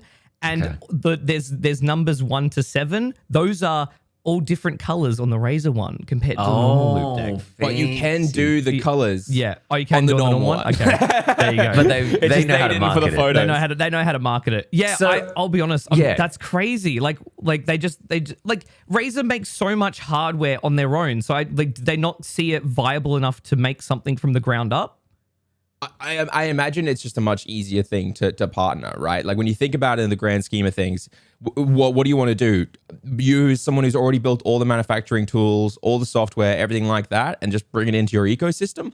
Or do you want to have to build it from the ground up? Like it's one of them is much easier. But the problem is that I think it's kind of been, I love Razer, but I feel like they've been duped a little bit in this sense, right? Like not maliciously, but like, anyone who's used the Loop Deck, like I'll bring it to PAX. Let's do this, right? Maybe I'm being a hater. I will bring the Loop Deck to PAX. If one of you boys brings a laptop, we'll set it up and I'll let you play with it. Yeah. Right? So and I'll be bringing my laptop. Works. Yeah, and you will see what I mean, right? Like Stream Deck, we've all got them. Yeah. It is install the software, drag and drop from the right. The most complicated thing on the Stream Deck is maybe multi-actions or learning how to install the plugins for it. And the plugins are literally a built-in store to the software. Yeah. It is so much like the Loop Deck is like you drag it over, but it's like, for example, an audio controller, but you can't change what audio controlling is properly without going to this extra side. Oh, you've pressed, you've opened up Streamlabs, and so now your OBS setup is gone, right? So this is the other thing. They have this thing called dynamic mode, which is like on by default. So whatever window you have clicked, your Loop Deck will change all of your buttons to match what that is. Okay. So say you have OBS open. You set it all up, but then you go and you click on Google Chrome. All of your buttons are now gone. You have to go back and click on OBS before so it changes all the buttons back to the OBS setup. Can you turn that off? And you can turn it off, but like by default that is on. Oof. And it's so complicated, right? And I was thinking to myself, how many people when they're streaming have their OBS or Streamlabs clicked? Yeah, no one. They're in the game, or they're like browsing watching or reacting to something. Like there's. Yeah, that would annoy me. Here's the thing, right? I again, not a hater. I think it's a cool concept for me. Like I tried the Loop Deck out with Premiere Pro. It was so cool to use with Premiere Pro. Having like control over sliders, playing with Lumetri, doing all this stuff, that's sick. But as a stream educator, I was like, yeah, no, I'm sorry, this is too complicated for streamers, right? Like it's too much to set up and there's too much going on, right? But I don't know, man. I just thought that was so funny to see like the rebrand. But this happens to me so much. Guys, I'm not even kidding. I get sent updates about this brand new game-changing microphone, and it's the same fucking condenser microphone that costs $20 to be made in like some Chinese like factory where they all 20 of the brands get made, and they all look exactly the same, bar like one little knob change or something like that, but the housing is the same. It's like the tiniest I'm just sitting there I'm just sitting there like, for the love of God, please stop sending these to my business email. Yeah. Like, please, like, not the Razer one. This is just like, it's just, they all get made in the same spot, and I just wish people wouldn't try hype them up to me. Like, I'm like... I'm curious of the fact that, so they obviously reached out to you and like, we want to show this presentation. Was it because they wanted you to do a piece about it on... So this was the thing that was actually really strange, was they didn't ask me for anything. Right. So normally when you go into these meetings, like for example, when I went to the Procaster, it was all very clear. Like, hey, here's the Procaster. We want content or tweets and stuff about it. Only 10 of you in the world are getting it. Here's what we want from you. And I said to them, hey, do you have these features that I really want? And they said, those will be coming out in firmware updates. Would you rather wait for that? And they said, we totally get it if you want to wait for that because it suits you better. And I was like, am I okay to do that? Like, yes. So like I'm waiting for a firmware update and then I'm going to do a video about it. I have played with it a lot though. For example, I've been doing offline recordings with Claire. It's so much better to record with multiple XLR microphones, both dynamic, right? Yeah. Because I lean over here and you can hear the off-axis like cancellation. So like you can imagine having 2 dynamic microphones facing opposite directions is so much better than, for example, having her on an AT 2020 plus condenser. Yeah. Picking up everything. Yeah. So like companies usually ask for something, but Razer didn't ask for anything until like a week later. You know what I mean? Like a week later, they're like, do you want me to send you one? And I was like, well, I've already got a loop deck. So no, I'm okay. And I don't think the video would perform. But they also didn't ask for a video. They were just like, do you want one? And I was like, well, I didn't really know what they wanted, which again, it was strange. But this isn't hate against Razer. As I said, I love a lot of their products. I actually use a lot of their products. I bought my partner all Razer keyboard, mouse, headphones, everything. I just thought this one specific thing was very funny. And very strange. It is very funny. And I've been, as you've been talking, I've been thinking, and I'm like, of all the companies, so like Razer already has their own manufacturing processes, right? But then they probably looked at the loop deck and thought, maybe they're on the right track. Because I'll be honest, like even the Stream Deck XL is $40 cheaper than the loop deck. That's 32 like, keys. and that's 32, 36 or 30, which one is it? 32 keys. 32 fully customizable Stream Deck keys with literally hundreds of plugins for every single software, everything you want. Plugins built by third-party devs to do things that the main products can't do. Lumia stream lights. We've got Elgato's built into it, which means if you've got key lights like I do, it's all fully easy second controllable. Like, look at that. I've got my Hue light bulbs plugged into it as well. I can turn those off if I want. Yeah. 32 keys, and it's cheaper. The only fathomable reason I can think of that they've started this, they probably, what it sounds like is that they're going to be doing a longer term partnership with Loop Deck. Is that eventually there will be a new product that is more focused.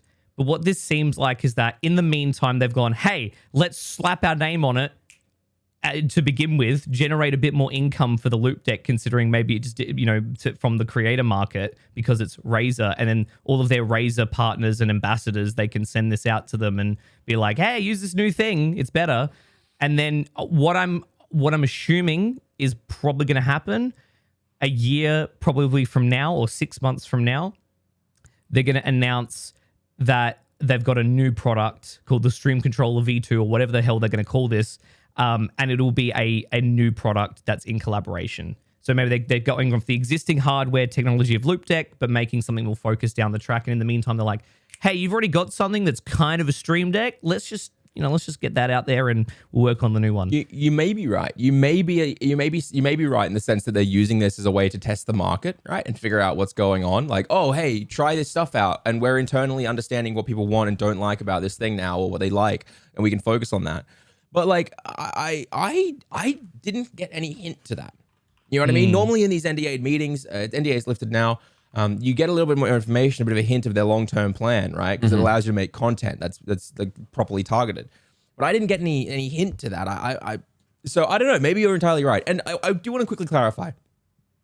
The Loop Deck has a lot of things going for it the Stream Deck doesn't. Stream Deck, when you want to control audio, it's step up, step down with buttons, right? Yep. Mute, unmute, like you can't do fine audio control. Loop Deck for about I used the Loop Deck for about 2 months before I said to them, I'm sorry, I can't recommend this, which is a big statement, right? Like for 2 months, I pushed through and I used it in and out. I did love the fact that when TTS spam was going on, I could just fine audio control just the alert box. Because on my Go XLR, if I move the alert box down, I'm also moving down all of my OBS and desktop audio, right? Which could be transitions. It could be badunk badunk sound effects. It also could sometimes be my game is also gets caught in that. Yep. So that was sick, right? I did like they had instant multi-actions. I loved these things. But it was just the software that killed it for me. Because I had a mate of mine come over and I uninstalled all the software. I reinstalled it from default. I had it all plugged in for him. I let him open the software himself, and I said, I'm not going to help you at all. You've got all the documentation, everything you need. All I want you to do is set up some scene transitions, set up one page, and then set it up so you can control your audio via these knobs. It took him 4.5 to 5 hours just to set up like the pages and scene transitions and understand it, because the dynamic mode was so confusing. There was all these other issues with dragging and dropping. Things weren't working properly. Every time he added something, he would accidentally press a button and it would take him to a whole new setup and scene. When he opened, it was like, hey, pick which software you want us to set this up for. And he was like, oh, OBS, clicked it. And it set up all the OBS stuff for him, which meant he also had to spend an hour removing it all. Oh, right? gosh. And then the killer was, he goes, okay, I just want to know one thing. Can I set up something super simple, something easy, right? With the Elgato, all you have to do if you want to run ads is install the Twitch thing, install it with the plugin, put the ad button on, and then it has 2 drop downs. It says what account you have linked, and then it says how long the ads should be. Yeah. And he was like, I want to set it up so I can run 90 seconds of ads on my channel. He connected his account, which also was a massive butt hurt. He dragged the button over. He turned off dynamic mode so it wouldn't go away when he clicked on his game. You couldn't control how long the ads ran for. So it didn't say 30 seconds, 60 seconds, 90 seconds. It just said run ad. And we couldn't, for the life of us, and I Googled for ages, I couldn't for the life of me figure out how to change the time to run the ad for anywhere. And the software just killed me so much for 2 months. That is not good, because I guess as we're talking about, even when it comes to professional streamers, you know what I mean? You want it to be as simple as fucking possible, because you don't have the time and effort to be like, oh, I got to do all this afterwards. You just want to drag and drop. And that's what Elgato does. Everything in this industry also breaks. Yes. Like how many times has your OBS crashed and reset? The other day, my computer reset itself. I was like, what the fuck? I was in the middle of a stream. I was like, what the hell happened? It's crazy. Out of nowhere. Yeah. So like you don't want it to be hard to set back up. Yeah. So have you boys looked into a MIDI device and MIDI controllers? I have not. I have a MIDI keyboard. I have a MIDI keyboard that's 38 or 32 keys or something like that. And I used it a little bit on stream for some fun stuff, but I don't think even people realized I was using it. I was just like, ooh, press this. So I spent $90 on this. Okay. This is a little MIDI device called the Nano Control 2. Control with a K, important. And there is a guy on the OBS forums by the name of Eljayem who has been actively developing this. It's this MIDI plugin, because previously MIDI control in OBS was not great. It wasn't great. So he made this plugin which really just streamlined and simplified the entire process. Software can recognize any USB MIDI device, and it's just really simple to set things up. It's great. I've got knobs, I've got buttons, I've got sliders. It's awesome. Like you can do like about 60 to 70% of what the Stream Deck can do in terms of like toggling sources, scene changing. He's built into a soundboard into the little plugin software as well. Okay. And it was $90. And I want to do a video on it eventually as well. Like that, I feel just this would solve so many problems. And also, like, you don't have to spend $400 on a loop deck. You can just get a Stream Deck and then spend an extra $90 on this or $100 on this, and then you'll be perfectly set. And I wouldn't be surprised if Premiere and stuff have MIDI plugins as well, like for control. This may sound like a hot take as well. I don't even think you need the knobs. You don't need to, I have a Stream Deck, right? And on my Stream Deck, I have a Switch scene. Now, on my Switch scene, one of the problems I have with my Switch scenes is that if I want to turn on, say for example, if my Switch is really loud or someone does an alert and I want people to pay attention to the TTS because I think it's funny, or if I want to press a button to turn on my rain effect and that has music attached to it, maybe I want to mute the Switch, right? Which is easy in everything else because I'm just muting a source inside a button. But for Switch, it's a little bit more difficult because maybe I don't want it all the way muted. Maybe I want to play with it. Maybe some Switch games are too loud. It's not that hard to just set up 3 buttons that have set switch to minus 10 dB, set switch to minus 25 dB, and set switch to minus 32 dB, or mute on off, right? And I have that in my Switch folder. I've got everything I need for when I'm streaming on my Switch, which has like, all my overlays, my moving my cams, my stuff like that. Go back to be right back, go to chatting, all that stuff is there. And I still have those 4 buttons to change that. I don't really need the fine audio control if I just go, step down by 10. Step down by 20. Not a necessity, but for some people, it might be nice to have. And maybe for those who don't have a stream, or they've only got like the one Stream Deck, or maybe they just want some extra control, the extra buttons, and they don't want to spend the money on a Stream Deck XL. It's an option. It's actually pretty. I think it's really freaking cool with how much it. Oh, do. I wasn't saying that. I was just meaning like I just feel like I was talking to someone in the Stream Scheme Discord the other day, and they were talking about how they'd spent like 3 hours to make it so that their VOD didn't have any music saved to it, right? And they're like, "Yeah, I'm doing it so I don't get copyrighted." And I was like, instantly wrong, buddy. You can still get copyright strikes for producing live music. It's just because it's not in your VOD. And then the second thing he goes, "Oh, well, it'll still be really helpful for editing." And I was like, "Why didn't you just turn off your music track in OBS? Or why didn't you just add your microphone as its own audio source, not send it to track 1, but send it to track 6? Yeah. And then add your desktop source as this and not send it to track 1, send it to that. So that way you've got it there being recorded full volume on both and you can just have them on your thing." And he was like, "Oh, I didn't know you could do that. I thought you had to do it this way." And I was like, nah. It's I feel like streamers so aggressively overcomplicate things. Yeah. You know what I mean? Like, it's like the only thing that actually matters at the end of the day is if you okay, I understand if you're doing editing, it matters to have your music separated. I get that. It's also super easy to do though. But I get that the problem that a lot of people have is they don't realize that at the end of the day, you just need to have some sort of decent, engaging content, right? And have a way for people to see it.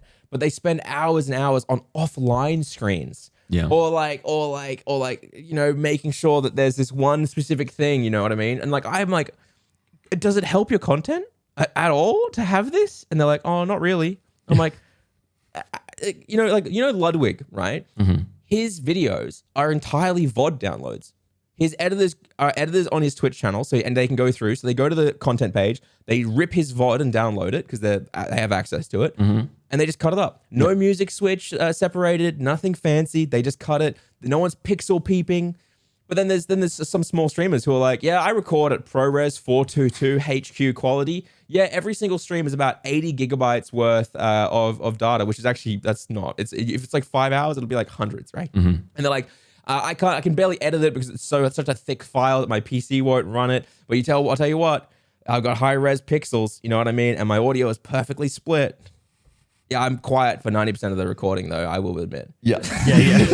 I don't know how to carry this piece. Yeah. I don't know what's going on. Yeah. Yeah. It is funny all though. those things. Yeah. Well, to go on that topic though of these editors, LJ, you posted a very interesting thing about how editors of Twitch's biggest stars are being underpaid and unrecognized. And I think this is a great topic to touch on because, honestly, you have a lot of big streamers who pay people probably, I would say, $100 to $200 a video where they have to rip, as LJ said, a 3 hour to 5 hour VOD and cut it down to about 10 to 20 minutes, whatever it is. And that task is a bloody task to do. And they barely get any recognition. They don't get like their kind of names put in the description or, maybe even on the video itself. And I'm wondering, boys, how do you feel about this? Are they in the wrong? Is the editors the ones that like they should be demanding more in the first place? Or is it kind of like, no, it's basically the streamers that are asking them that should know that they should pay them more because of the amount of work going in? I think it's just one of those problems with every single industry. And I think one of the big problems is that editors don't understand their value. Yeah. You know, for example, I hired an editor, I guess 6-7 weeks ago now, who's been fantastic. And he said, "Oh yeah, I normally get paid between," I said all this, I asked him all these questions. I said, "How much do you get paid and how much footage do you normally edit for that much, right?" Yeah. And he goes, and I'm like, "Do you do hourly or do you do per video?" He goes, "I do per video. And I normally get paid around 70 USD to, $100 USD if it's a really intensive edit." Yeah. And I said, "Okay, well, I don't care about the intensive edits and stuff like that." And he goes, "They're normally about 2 to 3 hours worth of footage." And I was like, "Okay, perfect. I'll give you around 2 to 3 hours worth of footage and I'll pay your upper rate." I was like, I'll pay you the 100, even if the edits are simple, right? Yeah. Because that's what you've set, that's what you want. But I also said, in the future, if the channel scales up, I want to be able to reinvest in you and I want to give you more. Yes. And he was like, "Oh, that's really, really cool." I also had to remind him to invoice me, which is adorable. Yeah. Because like I'm a video producer by trade, right? Like, and I'm onto those invoices, man. I've been doing a sole trader contract work for the last fucking 9 years of my life. Yeah. I do work for you. The invoice is in your box. But I had to message him and be like, "Hey man, don't forget to invoice me for this month's work." Yeah. And he's like, "Oh, I forgot." I was like, "You're the best." But yeah. Son of a biscuit. I think one of the big problems is that in editing, you've got two different types of editor. The editors who know their worth, and then the editors who don't know their worth. And now this side here is really rough because there's a lot of editors out there who don't know their worth and they want to charge far too much for what they can do. And then you've got the other side, the editors who don't know their worth and they should be charging a lot more, right? And it is very, very rough. And I've worked with both of these types. And whenever I work with these types, I always say to them, hey man, I'm going to pay you this because you're actually worth this. You shouldn't be doing this much work for that. Yeah. Right. But I am a contract, right? So I feel like I'm different. I'm going to do right by them. But I don't know. I think this industry is one of those ones where it's always going to be tough to do that. I like what Ludwig does though. So one of the reason I found that was because I follow Ludwig's editor Polite and he was laughing at the article and he was making fun of the article. And I agree because what happens is if they've all got access to the channel, all these editors, and every video you edit, the entire monetization of that gets calculated and tracked, and then they get a large cut of the revenue. So if they edit a video and it gets $5,000, they get a percentage of that $5,000, which means they're incentivized to make the edit as good as possible, as well as their flat rate, which makes sense, right? Like, cool, you make a video, you get it, right? Yeah. You know what I mean? Which I think is way cooler. Question on that, because I mean, revenue goes up over time as the video gets more views. So like, how do they measure that? Do they measure that in a month? Well, it depends on the company, but for Google ad revenue, you get a little payout statement, and you can see what one's split by what and how it works, and you can track it all very, very easily, like incredibly easily. Yeah. Okay. So basically, every month they look at how much that specific video they made, and they always pay the percentage, or is it only for the first month? Again, I don't know. You gotta find out what they specifically want to do. Right? I don't know for like Ludwig and his editor that you mentioned. Well, again, I don't know the full detailed specifics. Yeah. I just know that they have it, that they get a percentage and stuff like that. Gotcha. Which I think is awesome. How they choose to track it is different for me personally. If I wanted to do it, it's very simple for me. I just open up that one and go, here's a list of all the videos they've got, and I can literally track and say, this is how much revenue they made. Because you can see it, right? You go into your analytics, you click analytics, you sort by X filter, and then bing bang bosh, you can see every single one. Which I think might be one of the reasons why people put in the bottom of the thing, edited by editor's name. Yep. Because you can sort that by filter and do it super easily. But I don't know, I think it's cool. And I think that this isn't just a streaming thing though, right? Like editors get paid fucking peanuts across the entire industry. Yes, they do. They definitely do. And you're right in terms of, I think there's a kind of, rite of passage that people believe that shouldn't be part of it. Where basically, if you're starting out on the scene, you've got to pay your dues to make it to the top. And, definitely in some respects, you got to do that. But that to me doesn't mean being underpaid for what you're doing. Even if you're a new editor on the scene and they're giving you literally like, here's $50 to edit this 6-hour video, this is just you paying your dues. And if it's good, then I can give you more money and edit it up and everything like that. I think a lot of people fall into that track where they're just like, because they don't know their worth, they will take any kind of bait and switch that is thrown in front of them. And I think it's nice when people are transparent and go, if you are new to this, or if you're an old time, veteran of editing these videos, this is what you should definitely be guaranteed per video. So you can actually pay for your rent, pay for your food. Because a lot of people do get manipulated to do it for the cheap because they don't know any other editors who are doing it.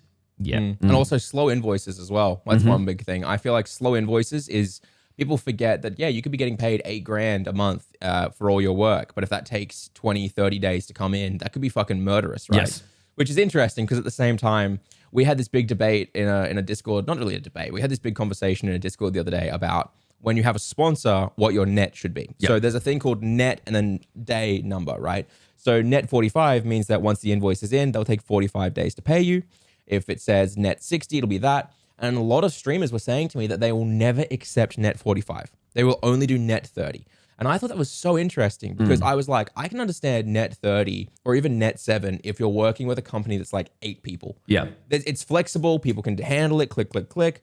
But I was like, there's no way a company like Amazon size could do net 30 days or net 7, or net 15. It's like net 45 would be minimum. Net 60 probably with the amount of sizes. Fuck, for me, I don't think I could even do net 7, to be entirely honest, because PayPal, USD conversion to AUD conversion, all this stuff. And I said that to I said that to all the editors, everyone I work with. I say, hey man, I usually do net 15, because I don't like paying you in a foreign currency because you will lose out then. Yeah. I will cover the conversion rate so that you get paid directly in the currency you want. And they're always like, oh, I appreciate that. You know, but it blows me away, like, you know, how that stuff works. But I think the big thing, right, on the paying your dues, I did free work for a good year when I first started out, and I was in first year to second year of university, right? And everyone in my course would say things like, you're ruining the industry by giving free work. You're making it so that everyone is undervalued. And I said to them, you guys are showing off that you have university work that you did here that was free work in your study. I am showing them in industry actual field work, and that is why I am getting jobs. Because I went out and I made a bunch of documentaries and corporate videos for all these companies, and I have a portfolio now. I'm confident in what I'm going to show them, and that is why I can charge for it. Like, if I had university level films and I was running around trying to show that off and be like, check out my 60-second comedy sketch that I did for my editing course. Give me $5,000 for this. Yeah. No, I'm not going to pay $5,000 for that. Correct. So my big thing is if you can show that you have actual decent work, then you should get paid for that. Yes. And It's so all what I about say to building your editors in this portfolio. industry, yeah, exactly right. What I say to editors in this industry is you don't have to do free work in order to get a portfolio in streaming. Yes, exactly. You can go and find your favorite streamer, rip their VOD and cut it up into an amazing video and send it to them and go, hey man, I was just bored. I wanted to play around with it. Here's this video I made for you. You don't have to use it, but is it okay if I unlist it and use it in like a portfolio? And almost every single time that streamer will say, if it's good, yeah, go nuts. Yeah. Or sometimes they'll offer you a fucking job. That's exactly what I was going to say. If it's good, they'll be like, come and work for me. Yeah. It's so easy in this industry.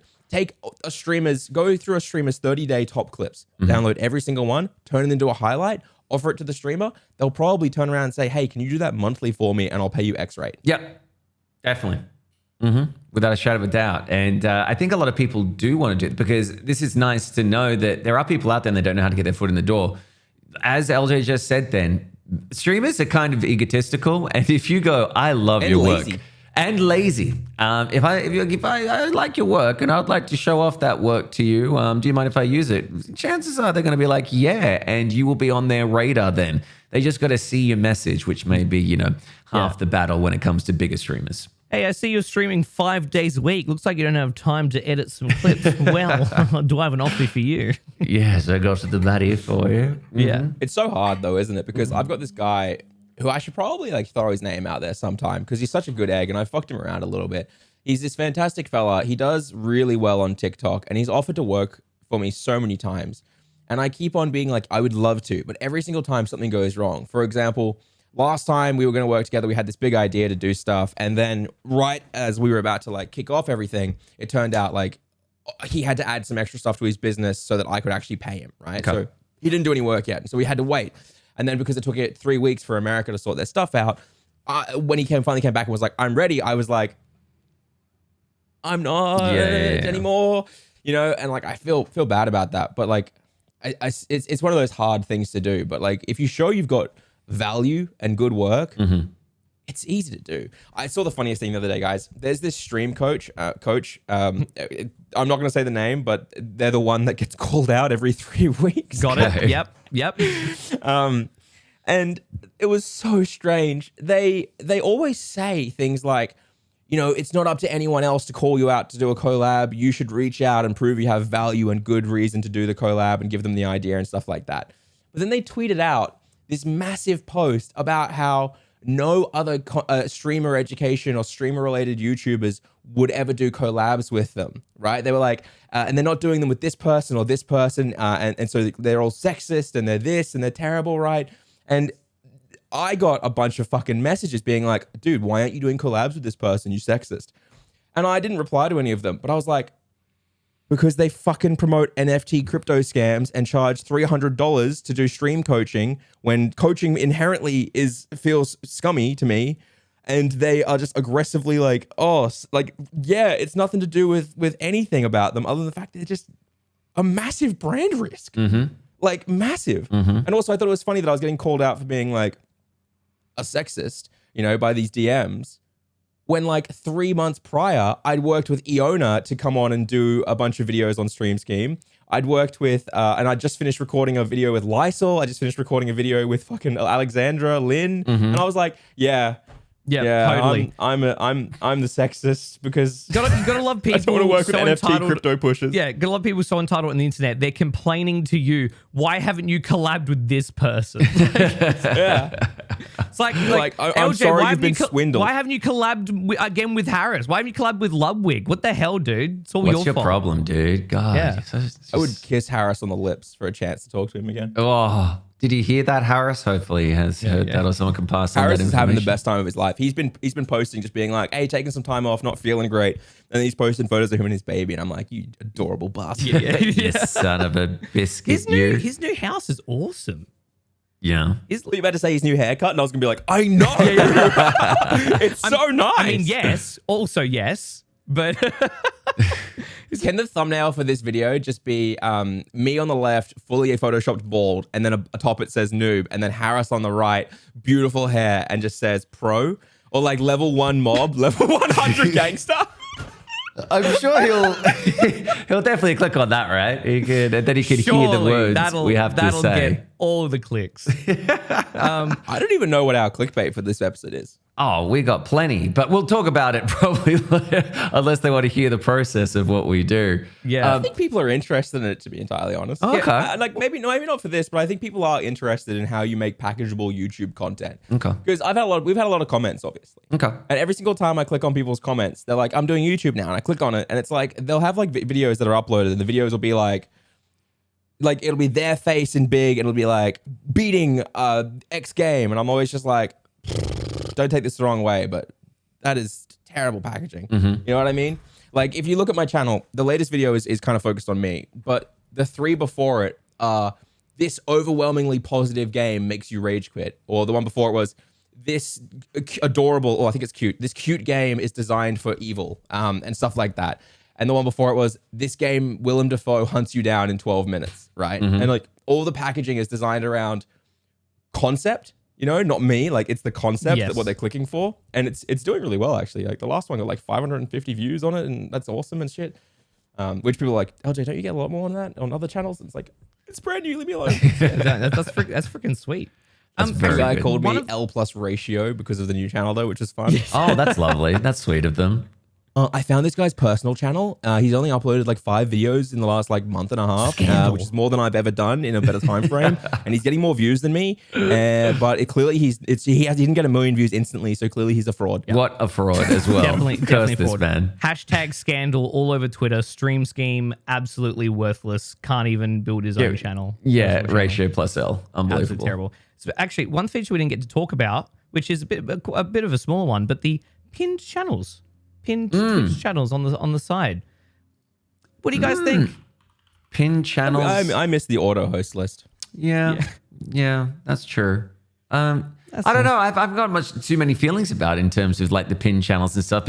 Basically, you can just go, these are the channels I always want to see if they're live or not. Is that what you mean?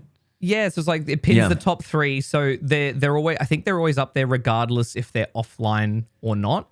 So it's like the channels that I guess you frequent the most, you can always just quickly at a glance get to their channel quicker than searching their channel or by going to your following page.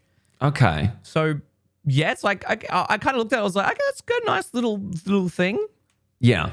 Yeah, for sure. I don't really. For me, it's always that thing of like, I know when people I watch are live, but definitely I can understand it for, you know, if you have those top 5 people that you want to see and make sure what they're doing, then yeah, I can see it being definitely useful for people. I mean, although as we've talked a lot about the browsing habits of Twitch users, right? Yeah. And a lot of people will go to their following, like the following page, and seeing all the channels they're following who are live. Yeah. So will this make it so people don't go to that page as often? Are they just are they only going to pin their favorite 3 streamers up on the top left corner, and they're not bother going to their following page anymore because they're just going to click on their favorite streamer straight from the sidebar?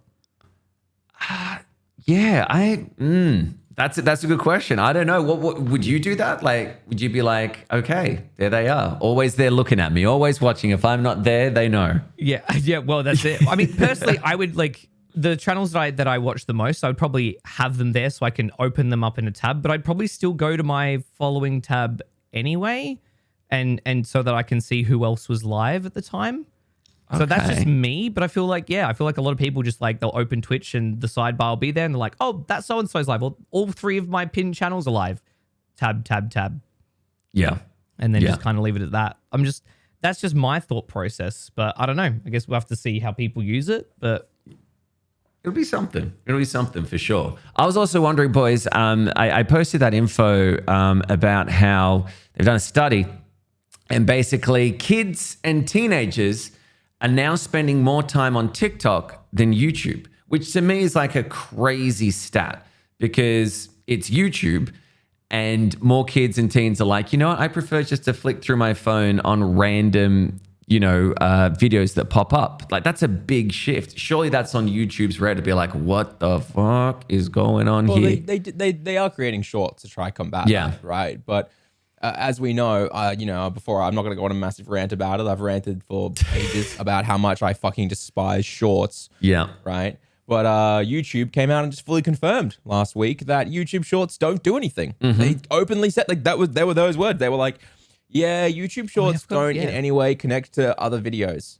Like they were like, we cut it off because it was breaking the algorithm and making it really hard for people to like use the platform. So if you watch shorts and you upload shorts, they won't help you grow your channel whatsoever because they'll never recommend longer videos. Yeah. Which just leads to more evidence. The fact that if someone subscribes, goes to your channel and they see all of your videos, including your medium and long format ones and the shorts, you're just hurting your CTR because that's an impression on a channel page video that they don't click. Yeah. So for 2 years now of listening to people tell everyone, use shorts, use shorts, use shorts. Vindication, all right? I said I wouldn't rant, but I don't care. Vindication. I'm Harold Holt at the end of fucking... Is it Harold Holt? Who's Captain Holt? I'm Captain Holt at the end of Brooklyn Nine-Nine when they like the balloon arch. Vindication! Wow. I hate shorts, man. I despise shorts. Shorts have been like this get-rich-quick scheme. Shorts are like Andrew Tate's Hustler University. Oh, Andrew Tate. I won't bring it up. I will get into that. It's a bit interesting. The one I've seen shorts help one of my friends, and he is focused on just purely a sim niche. So my friend of mine, Zimopti. So his shorts they do quite well, and that's obviously generated a lot of subscribers for his channel. And from what he's told me is that he's had a little bit of trickle over. Because all his shorts are specifically The Sims, and then his YouTube content is specifically The Sims, then that, for him specifically, that's helped give him a little bit of an edge and have a little bit better conversion of people subscribing and then going to his channel and seeing the other videos. But here's my worry, right? Yeah. If he'd not done shorts and just only made medium to long format Sims content, would his CTR on those videos on the channel page have been better? Would his retention rate have been better? And would he have actually had better algorithmic growth than shorts? Like, that's one of the questions, right? People always say things like, oh yeah, the shorts helped because I wasn't getting any traffic yet. And it's like, okay, but maybe if you hadn't done those shorts after 20, 30 videos, it might have actually, in like a singular niche, it might have actually been working better because your CTR wasn't being dragged down. Like, this is one of the things I'm having to like really carefully balance right now with SSN and this new channel. Using SSN to promote the new channel, but not making it so that they subscribe unless they really want to, because if they subscribe and my content goes out, they won't click it and my CTR goes down, right? Right. Or if they do subscribe and they click it, but that's not content they like, then they leave and the retention rate goes like, that's the specific sound, and scientific studies show that's the sound of them leaving. Very nice sound. Very good representation. So like, and it's just like, it's super, super, super difficult to like find that balance. And Nazy did a bunch of shares about how her shorts perform, and she loves how her shorts perform and stuff like that. But she's openly talked about it before, about how it has made it so her medium to long format videos are either doing the same or getting less browse suggested since the shorts blew up. And she has more toxic comments across the entirety of her channel. Oh, damn. Okay. Oh, God. That's never fun. Because it's a younger audience who are just generally also not entirely her audience. It gets shown to such a mass people. Yeah. Right. So like, it's like there are so many different conversations to be had around shorts and their effectiveness and how they use them and stuff like that. But at the end of the day, there's no real confident way to say this helps the channel. Yeah. Right. But there is a data and YouTube confirming that this can absolutely hurt the channel. Can And it's just like, yeah. Can we say that thumbnails help the channel a lot? Yes. Yeah. Okay, great. Because can you check general for a second? And I want to show you how amazing LJ is at thumbnails. Okay. See how his hand goes into the other thumbnail? So you know, Yeah, I'm brilliant. So you That's know, amazing. That's how you get better retention. I will post this on the podcast. Can I have a little bit of a complaint about, now you've brought this up, can I complain for 2 seconds? Sure. I didn't want to do that last video. Oh, really?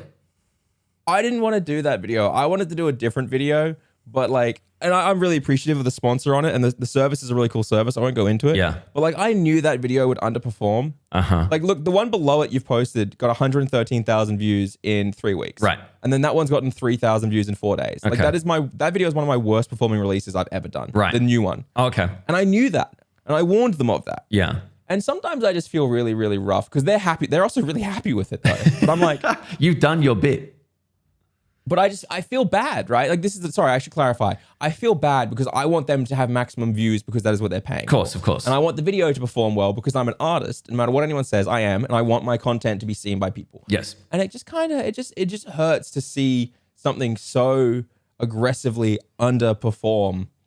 And I knew it was going to underperform, but I didn't get a say. You know what I mean? Okay. Or like I did get a say, but I didn't really, you know what I mean? And so it's a little rough. It's a little rough. I've been feeling a bit down about that latest video because I also think the content's really good. Well, you can't, again, there's going to be those times when people just will click on things or don't click on things. It's not because of what they show in the video. It's more the fact of, as you said, it can be the topic. It can be just whatever that they're looking for. People don't want YouTube. Exactly. Like they're just not. Exactly. Yeah, on my channel take isn't for that to YouTube heart. growth. Yeah, exactly right. My channel's for streaming news, streaming growth, you know, entertainment style concepts. It's not for YouTube growth. And for the YouTube growth, it's like how to start a YouTube channel or your early days of YouTube, or, you know, how to convert from being a streamer to a YouTuber. It's not, hey, you're clearly a YouTuber, you're like halfway through your journey and you want to learn retention. Yes. You know what I mean? That's not my target demographic. And I gave that warning and they were super chill with it. They're super kind. I love them. They're so nice. But it just hurts me a little bit to release a video and go, yeah, that's my worst performing video I've ever done. Yeah. But again, you got to look at like, you know, apples to oranges in terms of what you just said. And obviously you've got your personal channel, which is going very well at the moment in terms of increases and everything like that. So, you know, peaks and troughs, as they say, brush off one arm and charge with the other. Long term, like, I mean, it's still a good video to have long term at the very least. Like, there's still No, because it underperformed so badly that it won't rank for search. Oh, right, it won't at all. Ah, damn. No, because the topic's too competitive, right? If I was targeting something like, I don't know, there's a lot of other channels, there's a lot of other videos that I've done really well for YouTube long term, like how to start a YouTube gaming channel. That's like a heavily searched thing, and it was so easy for me to get that and control that because YouTube thinks that I'm a gaming channel, sort of, because I do streaming content. So like that's like really easy. But this one is like, no, Film Booth, vidIQ, all these guys have talked about retention rate to death. There's too much competition, right? Like I will never rank with this video. Yeah. Unless a few blogs or web pages pick it up and embed it, and that gives me extra authority, but it won't happen. So And I assumed like that was just the best title that you could land on for the video as well. Well, it's one of those things where it's like, it's not going to appeal to search, so it has to try and appeal to like someone's, there are 3 things people care about. Freebies, fear, or growth. That's it. Oh shit. Sorry. Claire's just messaged me. I think I might need to go, boys. Oh, okay. No worries. Someone's forgotten Claire something. needs a pickup. Claire needs a pickup. She's left her wallet at home, and she needs me to go get her. Okay. Oh, no. Well, let's do a quick outro then. Thank you. Obviously, click like, subscribe, and all that good stuff. Leave us comments. We will do questions and answers next week. We apologize for the lack of time. We're obviously sorting out all the previous week that we missed out on. You guys can do Q&A if you want. I just got to go. No, I think it's best. We're a team. But any last words, LJ, before you head off? Nick, everything like that. We're dropping frames, obviously. I talked a bit of shit about sponsorships and the difficulties of them. If I lose a bunch of sponsors... You tell me to edit it out if not. I think it's fine. Again, I don't hate Loop Deck. I just thought it was a funny interaction. Yeah. And the latest video, I'm just disappointed it didn't have more views for the sponsor. Yeah. All good. Nick? Overall, I think we're all good. We're going to be back on regular schedule, new season, quote unquote. Don't worry. It was just one. Right. Hopefully we'll be consistent and we should be fine. Exactly. We will do the call and response next week, but for now, we are dropping frames. Have a lovely day, night, afternoon, evening, wherever in the world, and bye-bye. Bye-bye. Bye all. Bye.